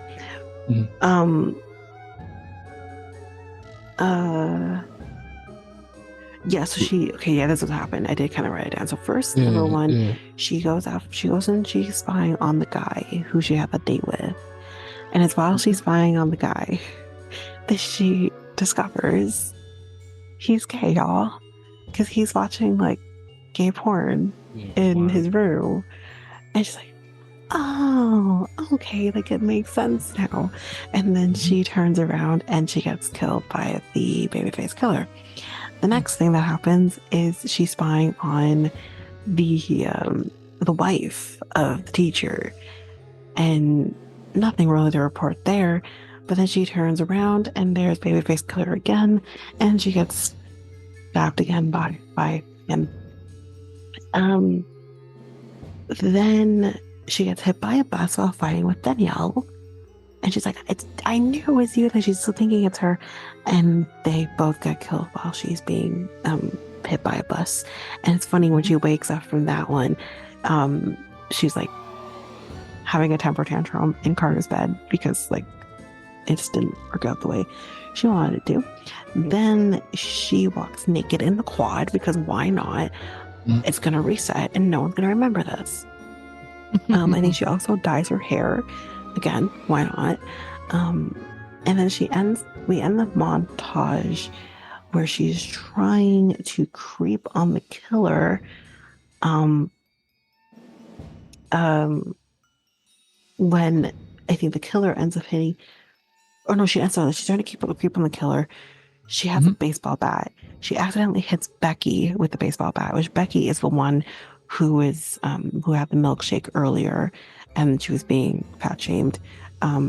So yeah, she hits Becky with the baseball bat, and she's like, "Oh my God, Becky, I'm so sorry." And it's at that point that the killer takes that same baseball bat and hits her over the head with the baseball bat. And we see her just very calmly falling into a sleep and falling into Carter's bed. And this time, though, when she wakes up, it's a little different. She's not as okay as she was before. And this is where she passes out. And we see her waking back up in the hospital. But she does say to him before she passes out, she's like, "Your idea sucks." And of course, he has no clue what she's talking about. So yeah, when she wakes up in the hospital, she wakes up and she first thinks, when she wakes up, she sees Carter. That's a baby face. She thinks it's the babyface killer, but it probably wasn't. She probably was just hallucinating. It was Carter. And, Carter's there to make sure she's okay and all's well in the world. And the doctor comes up because he has to be a jealous little shit. And he's like, visiting hours are over. Get out. And I feel like if Carter was the babyface, that would be a twist. Yeah. That would be a twist. Towards the end, I'd be like, huh? Yeah, no, that would have made sense. That would have made sense to me. And then I don't think they did that because they were trying to insinuate that he's the killer. I think she was just, honest to God, she was having a hallucination. Hallucination. I agree with that. But like, think of it for a second. I really don't want to. No, that would be interesting. Because it wouldn't make any sense. Really? No. They would explain it towards the end, though, wouldn't it? No, it wouldn't have made sense, though. I don't know what they could have done to make that make sense. Like, she didn't know him that well. I think they had a class together. But, like, they don't know each other. Like, I mean, I guess if they were to have twisted it to make it be like, oh, I'm like, he's obsessed with her or something. Yeah, maybe. yeah. But that wouldn't have lent well to the story. I don't know. It just wouldn't have made sense. I like to see that. It's just like you, right? Like they guy that was obsessed with a certain type of you watch You, right? The series. Oh, I love You. Huh? You. Yeah, I love You. That's what I said. You. YOU, the thing on Netflix. I love that show. Yeah, same thing. Like, he had an obsession in the first season, right, with this girl, and he killed her basically. With Beck, she could have done something similar to that. Like, it'd be interesting. I mean, Joe is an interesting person. Joe can't be compared to this movie. Joe, only reason he kills Beck is because she was getting on to him. And I think he wouldn't have. It got out of hands, like he didn't want to kill her. He had to kill her. There's a difference. And like I don't know. It's so different with that, Yeah. Like Yeah. Off topic right now. I have to go back to watch season 3 or 4 and part 1 and 2 of the final season. You have to hurry up because the 5th season just wrapped filming. It's coming soon. It's coming. All right. Yeah. All right. Because it's a good show. It's the last season. Coming. Good show. Okay. It's a good show. I love it. Show. Yeah. So yeah. So basically the doctor's like, listen, I did an X-ray on you and everything, and your injuries look like you should be dead. We kind of talked about that already. And she's like, I gotta get out of here. Like, he's gonna kill me again. Like, I gotta get out of here. And he's like, oh, listen, you're safe here. You're safe here. It's fine. She's like, okay, yeah, you're right. Okay, can you get me a soda? And he's like, yeah, sure, I'll go get your soda. And while he goes and gets her a soda, she's like, I'm getting the hell out of here. And she goes to his office to look for his keys, to try to get like his car. And she looks in his drawer, and there in the drawer, she finds the mask. And she's like, oh shit, it's him. He's the one that's doing this to me. So then the chase kind of happens, and or it's about to happen. She goes to leave his office, and there she finds him, or he finds her, and so does the babyface killer, and the babyface killer kills him. It's pretty satisfying, not gonna lie. Anyway, so it's in this moment she's like, oh, it's not him, because if it was him, he would have been killed. So yeah, so she runs into the parking garage. The chase is a little crazy here. She's like hiding behind cars. Killer's trying to find her. She ends up beeping up the car, and obviously both parties are going to hear the beep happen, and they're both like, the chase kind of happens towards the car, and she gets in just in time, and she's able to drive off in the car. And she's like, I did it. I fucking did it. She's like, catch me now, bitch. It's so funny. And then there's sirens. And she's like, what? No, shit. She's not happy.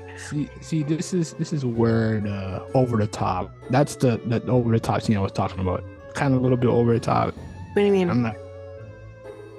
Because okay, so you're gonna say the police, and then maybe your face comes out of nowhere. Yeah.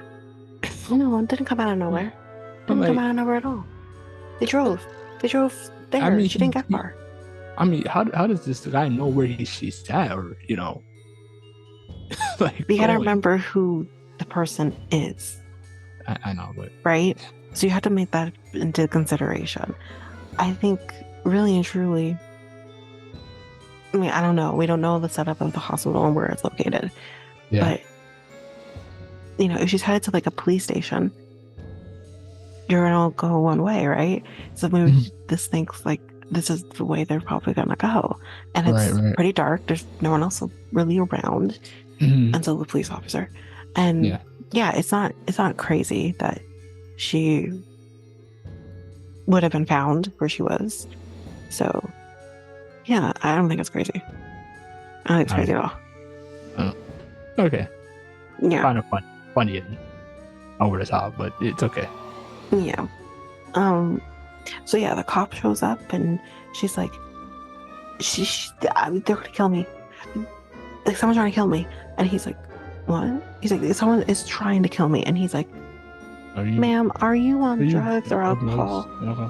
And she's like, no, the one I'm trying to say. She's like, wait, if I am, you gotta take me to jail, right? Yeah. I'm drunk. I am so drunk. I'm wasted. He's like, you are? She's like, yeah. Yeah. So drunk. And drunk, and pills, etc. Pills, the whole thing. Okay, yeah. Take me to jail. And he's like, okay. So he puts her in the squad car, locks the door, or closes the door, I should say. The door's already locked to begin with. They're child-proofed. Closes the door, whatever.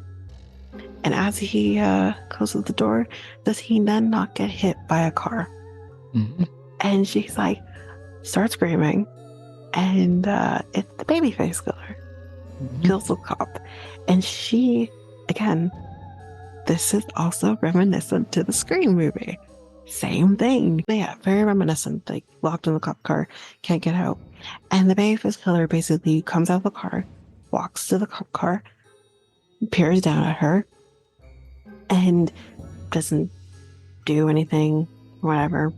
And she's like, you know, what do you want? Like, I can't remember exactly what she was saying here, but she was like screaming up. I'm like, why are you doing this kind of situation? And the person walks back to the car, and she's like, where are you going? What are you doing? Like confused, because like usually this is the part where you kill me. So what's happening? And goes back into the car and rolls the window down, and you see a birthday candle come out of the car. And she's like, the person holding the birthday candle. And she's like, what? And she looks down at the gas tank that has been crashed open. And she's like, oh shit. And the person releases the candle, and she's blown up. Now, did you realize the connection? I mean, the first time I watched it, I wouldn't have thought anything of the candle, but there is a connection to the birthday candle. Did you catch on to that at all? Did it make you, without knowing, in this particular moment, did you realize that there was a connection with the birthday candle? Or were you just like, whatever? I thought it was just a normal, like, you know, babyface killer was just trying to kill her. Yeah. But like, I didn't. That was the connection, and that's pretty cool way to kill her. You know, happy birthday. He could have said something. he could have said at that point, happy birthday, bitch. But yeah. But again, it had to have been a person who knew it was her birthday, right? Not a lot of people knew it was her birthday, except for a handful of people. Mm-hmm. Right? So that's the thing. They kind of gave themselves away in that moment, because not everyone knew it was her birthday, except for, you know, family. Oh. One particular person knew it was her birthday. No one else did. I'm just saying.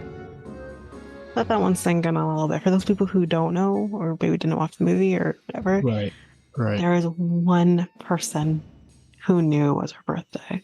Yeah. And that person gave themselves away in that moment. Right. First time watcher, you don't even clue into that. Mm-hmm. But after the fact, you're like, oh, the person gave themselves away. Like, yeah. Anyway. So, yeah, she basically wakes up again in Carter's bed. She tells Carter again about everything that's been happening, because it's kind of the person she feels she can trust. And she proves herself by telling him everything that is going to happen in the quad. So she's able to tell him. And it is here that we learn that her mom's birthday is actually on her birthday. So they shared a birthday. Her and her mom were close, and she did pass away. So you're kind of understanding, oh, okay.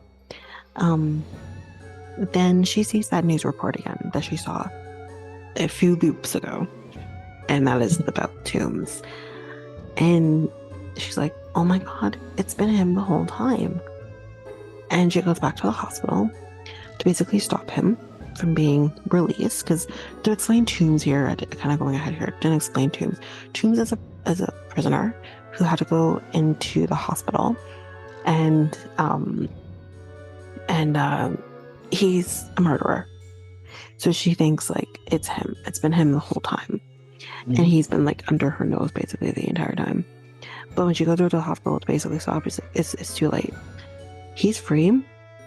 The cop has been killed. There was a cop who was guarding him. Cop's killed. The nurse got shot. There was a nurse there that was, the nurse that sits out there. She was shot. And he's just about to kill her, Toombs, but then Carter shows up. And instead of him killing her, he ends up killing Carter, snaps his neck. And she's like, if I don't die again, like this day is not going to be reset. So trigger warning for suicide. She does go into like kind of like I guess like a bell tower type situation, I guess, in the hospital. Weird. But she goes there, she kind of like climbs up, finds a rope. So interestingly enough, there's a rope there. Well, I guess the rope for the bell, I guess. Yeah. So she does that, and Toombs follows in after her, and he's like, you should have killed me, whatever, when you have the chance, and whatever. And she's like, hey, asshole, see you later. And then she unalives herself this time, and she then wakes up in Carter's bed, and there's Carter alive and well, and she's like so happy to see him. She goes over and hugs him, and she's like, thank God you're alive. And he's obviously like, what the hell? Like, what's going on here? And so yeah, I can't remember if she tells him anything this time around. I guess so she's woken up, she's in a way better mood. She takes a pillow from Carter's bed, and you're like, what? And she goes back onto the quad, goes through all of the things. She signs the global warming thing, because stop global warming. And then the other part that happens as well is she takes the pillow and she puts it down for the guy whenever he does pass out from exhaustion, and he falls right onto the pillow, and she kisses his cheek, I think. And then she finds the guy she went on the date with, who we now know is closeted, goes to him, and she's like, hey, just be yourself. Love is love. Like, go out there and find yourself a hot man and just whatever. And but she is there anything else I'm missing with that? Yeah, she does everything nicely, but just put it, and that's basically that's a better way to put it. And then going towards the end, what does she do towards the end of that scene? That kind of that part of it's done. She goes back to the house, and she apologizes to Lori for being the worst. And then she goes to the doctor, Gregory, that's his name. She goes to him, and she tells him that she interrupts his class first off. And she's like, hey, can I have a minute? And she basically says, we need to stop doing this. Like, you have a great wife at home. Like, like, this isn't going to go anywhere or whatever. And he's just an absolute asshole to her, which didn't expect anything less. And he's like, don't expect to be coasting in my class now. And anyway, we go back to the house feeding now, where the whole like chocolate milk thing happens, where it's built. And we can't really talk about that, but she takes, it's at this time when Danielle basically food shames this poor girl, Becky. She goes, Tree takes the chocolate milkshake, goes to Danielle, and pours it on her head. It's hilarious. Then this is when Carter shows up with the necklace, and she kisses him. So, that's happening. And she, this part is, I haven't mentioned this throughout the movie.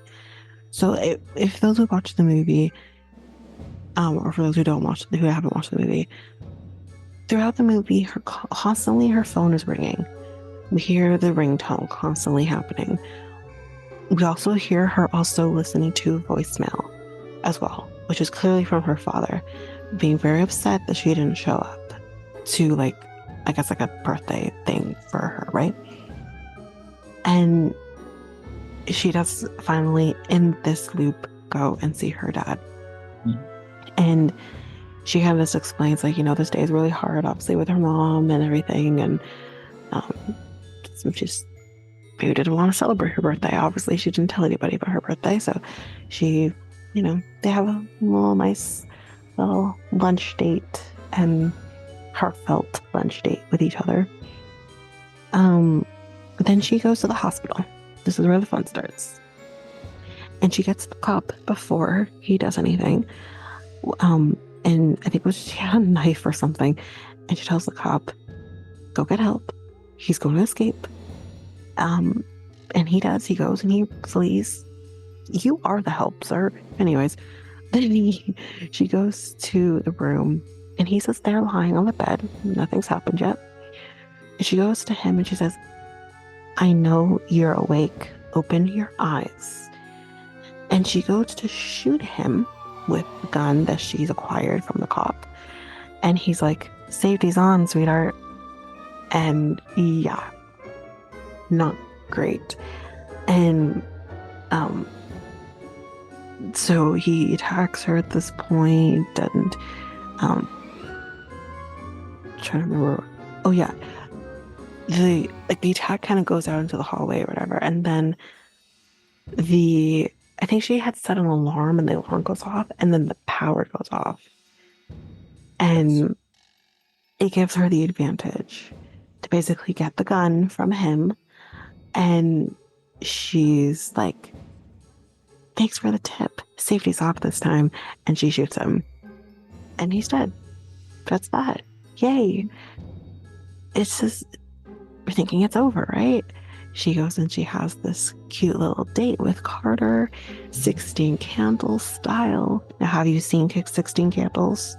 Did you understand the scene with Carter? 16 Candles? No, I haven't seen it. Oh, okay. So for those people who have seen 16 Candles, this is reminiscent of 16 Candles, where Molly Ringwald and Jake, I don't know what his name is, but anyways, are having this cute little date with the cupcake and whatever for her birthday. Very reminiscent of that. Mikel's not seen the movie. We're gonna let this go for now. Anyway, so she blows out the candle on the cupcake, and yay, right? All's good in the world. Then she wakes up in a dorm room, in Carter's dorm room, again. But didn't she eat the cupcake? We didn't see her eat the cupcake, but yes, she did eat the cupcake. So she's like, what the hell? I did this already. I killed him. Why am I doing this again? And she's fuming. She goes out the door before Ryan can even come in and say, did you hit that fine vagine? She's pissed. She goes back into the sorority house, and she goes and then she's gonna pack, and she's like, I'm leaving. And Lori's there, obviously, right? And she's like, I'm packing. Someone's trying to kill me. I can't run this. Like, this is ridiculous. And throughout all this poor girl saying, I'm leaving, Lori lights the candle and gives her the cupcake, and she says, happy birthday, Tree. And she's like, I had that yesterday. And she's like, wait a minute, I ate the cupcake yesterday. I had not eaten the cupcake before. And she's like, it's you poisoned the cupcake and you're trying to kill me. And she's like, what do you mean? And she's, I'm not trying to kill you. What are you talking about? And she's like, I never ate the cupcake before. And because I never ate the cupcake before, you had to find another way to kill me. So you figured, I'll kill you. And then Toombs fell into your lap. And he would have been the perfect scapegoat. No one would ever suspect that you're the one that did it. They would always think he did. And she's like, I don't know what you're talking. She's being so stupid at this point. She's like, I don't know what you're talking about. She's like, oh yeah, okay. She's like, here. She's like, she blows the candle out. She's like, take a bite. Take a bite of the cupcake. And she's like, I made it for you though. She's like, okay. Then I'm going to take the cupcake to the PlayStation and see what your birthday surprise is. I'm sure they'll be thrilled. And it's at that point she like hits Tree. She locks the door. And she's like, why are you doing this? Like, what did I do to you? And we find out her motive is because of Gregory. Lori is also having an affair with Gregory. This guy, how does he not get tired? He's a professor, he's a doctor, he's a husband, and he's having an affair with at least 2 students, maybe more. Who knows? And she's like, you know, I can't remember exactly what she was kind of saying to her, but she's like saying that that's the motive. She's like, and you're a dumb bitch too. Like, wow. Anyway, so they fight each other. The fight happens, whatever, and then I can't remember exactly. I think she puts the gun like near the window somehow, and she basically just pushes her with her feet out this window, and Lori falls to her death. Where we have this poor little Asian girl who's been there the entire time. Every loop, she's in the same spot. And this time, poor thing, she sees this happen and she screams because, like, Lori's a mess, naturally. And, yeah, that's basically how it ends. We find out that she's been the killer the entire time. And, we kind of see like Danielle at one point doing like an interview with like a reporter and being like, I knew she was like a little weird, like she never wore makeup, and like whatever she said, like she's like, duh, of course she's a killer, like because for those reasons. And yeah, so I think like her dad calls her, make sure she's okay and all that, because obviously he's heard the news. And this is the scene where Carter is like, you know, your story sounds a lot like a movie. Groundhog Day with Bill Murray, and he first says Groundhog Day, and she's like, what's that? Like, with Bill Murray? He's like, who's Bill Murray? Yeah. And he's like, you don't know who Bill Murray is? Like, Ghostbusters? Ghostbusters? Like, no, sorry. What? But yeah, that's basically how the movie ends. Now, we have talked Happy Death Day to you kind of in length here. The only difference with the movie, in terms of the killer, is it's not Lori this time around. Yeah. It's Gregory and his wife who are the killers. Yeah. And his wife being kind of the head of that little duo because he had no choice. I think she kills him, if I'm correct, right? Does she kill him? No. He kills her. He kills her? Why did I think she killed him? No, he kills her. Well, yeah, I mean, I think he probably towards the end. I don't know who got up and, you know, got shot and then, you know, got up and I can't remember, but like, I remember that, yeah, Greg killed his wife. To, you know. Wow. Yeah. And then, what's her name? Tree kills Gregory. Yeah. Yeah, pretty much it. And she does have like a heart. Everything else is pretty much the same. Like Lori is having the affair with him and all of that. Yeah. And she kind of does have like a heartfelt conversation with Lori. Obviously, her not being the killer and everything, but she feels like she's able to have like a conversation with her in this moment, and you know, for the fact that she's gonna go back and Lori's gone and all that. So, yeah.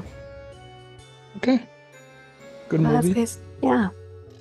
Good movie. Good horror movie.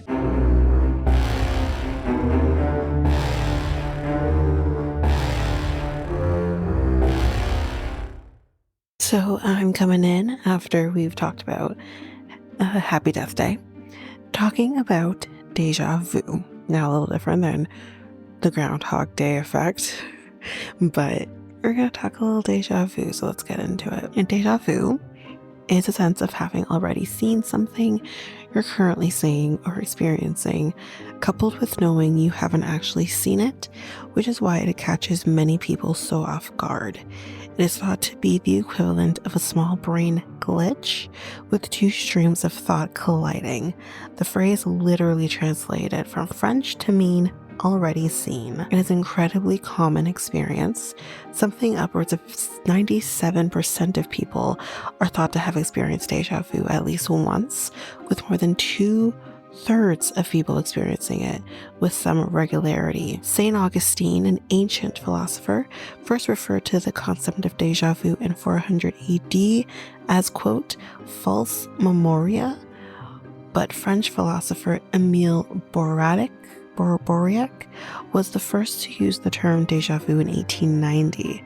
The first use of the phrase in the scientific world was from F.L. Arnaud, a neurologist who proposed to use it as a meaning of the Société Médico-Physiologique. Early research showed promise for déjà vu to be a sign that helped doctors diagnose epilepsy, but more recent research has shown it may be a matter of perception or memory. It is believed that déjà vu may be the result of two different streams of awareness colliding: the experience of recognizing a current situation alongside the feeling that this is an inaccurate recollection. The key feature is that the person realizes that they have not actually seen this before. Sometimes what happens is really a matter of split perception, and someone is processing a sight twice because they may have been distracted or their vision was obstructed for some reason. The second perception, immediately after the first one, becomes the one that is consciously experienced, but it feels unfamiliar because we are not cognizant of the first experience, which we only partially processed. Though the actual feeling of déjà vu is the same across people with healthy brains and those with neurological conditions, different things are happening in the brain during each of these types. Those who do experience it more regularly show less gray matter than those who don't. Gray matter, if you're wondering, is the outermost layer of the brain and it is responsible for controlling movement, memory, and emotions. Typically, the more gray matter a brain has, the more effective it is. In those with neurological conditions, 3 parts of the brain are impacted: the hippocampus, the parahippocampal gyrus, bear with me here, and temporal neurocortex, areas that are associated with forming and retaining memories. For those with epilepsy and déjà vu, alterations in memory circuitry, I believe is how you say it, have been observed. Meanwhile, alterations in emotional circuitry are seen in healthy individuals experiencing déjà vu. Déjà vu is thought to perhaps be abnormal signaling within the medial temporal lobe, which governs memory processing, particularly visual memories. The conditions that might experience more déjà vu than those with a healthy brain include these: people with schizophrenia, people with epilepsy, people with anxiety, and people with vascular dementia. The term déjà vu is the one most frequently used to capture those types of experiences, but there are actually many more of these phenomena. Some other types you might experience are the following. So déjà entendu. So everything's going to be in French. Bear with me. And this is already heard. So I know the word. This is not coming to me. Déjà éprouvé, already experienced. Déjà fait, already done. Déjà pense, my French, already thought. Déjà raconté, already recounted. Déjà senti, already felt emotionally or already smelled. Déjà su, already known or the knowledge of. Déjà trouvé, already found. Déjà vécu, already lived through. Déjà voulu, already wanted. So that's pretty interesting. There's also the opposite of déjà vu, which is jamais vu, which happens when someone has already been in almost the same exact situation, but does not realize this. This has happened to me. So if you're wondering what causes the déjà vu feeling, well, though most times déjà vu is not a sign of anything serious, such as a mental illness, there are some possible factors that you might want to pay more attention to if episodes of déjà vu are making you uncomfortable. So these are the following: stress and fatigue, People who are tired and or stressed often report episodes of déjà vu. This is thought to be because fatigue and stress typically affect both long and short-term memory. Next, excess dopamine. So a hypothesis is that excess amounts of dopamine may be implicated in experiences of déjà vu. In studies of temporal lobe epilepsy, the research shows that elevated levels of dopamine were detected in rodent models of temporal lobe epilepsy. One strange case of déjà vu was the use of the flu medications amantine and Pryme, which is phenylpropanolamine. Sure. A man who took this combination of medications to treat an infection of the flu began experiencing several episodes of déjà vu per hour, which stopped upon him discontinuing these medications. Both of these medications, among their flu symptom-reducing properties, work on the dopamine system, and it is thought that these déjà vu episodes were caused by an excess of dopamine in the system. Epilepsy research shows that parts of the brain, including the hippocampus, are related to dysmensic symptoms, which are impaired memory symptoms. So, who can get déjà vu? Well, I think a lot of us can, but here's what I have researched. While anyone can definitely experience déjà vu, those who experience it multiple times share some characteristics, according to the following research. So that could be someone with high income, someone who's well educated, someone who is a frequent traveler, those who remember their dreams. Yike, that is, I definitely remember my dreams. Those who are politically liberal, interesting, and people who are in the age range of 15 to 25. But that's basically it, the section talking about déjà vu, and we're gonna transition back over into the outro.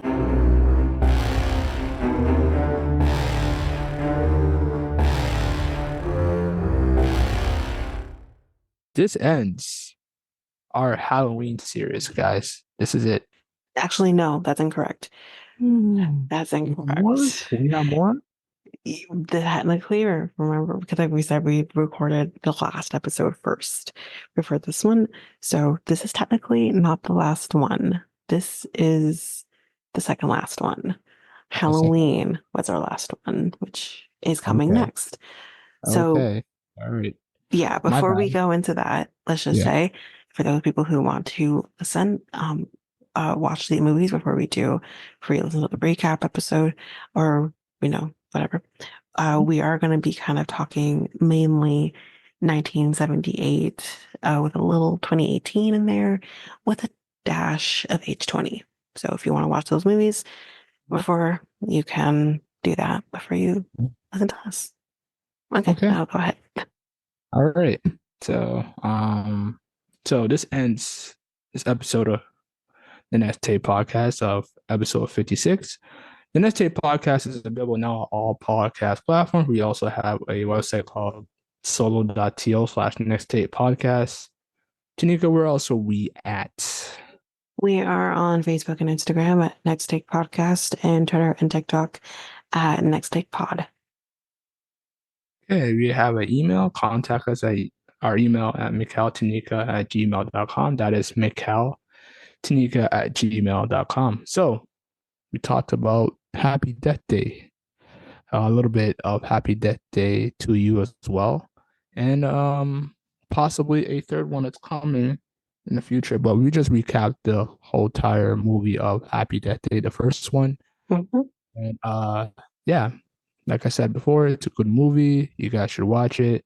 It's available on Apple TV to buy, to rent, also Google Play, and also YouTube, also to buy and rent. I do think it comes available during Halloween as well on Netflix. I believe it does. Gonna happen. So there's also that as well. Yeah, they're going to. I'm sure you can get it on Pryme as well. They probably have to rent it. I forgot. There's is it Tubi or Tubi? Tubi. Tubi. Tubi. Tubi. Tubi, yeah, that they always have their shows and movies on for free, so like that might be coming on there as well. So yeah, Netflix and Tubi might have it licensed near Halloween, like Tanyka said. So yeah, just uh rent it, buy it on either Google or Apple TV if that's not the choice. And yeah, it's a good movie, like I said. Uh that's basically it. Tanika, you have anything else to say, or are you good? No, I think we're No? good. All right. So I'm Mikel, and I'm Tanyka. we're out until next week. Peace, guys. Bye.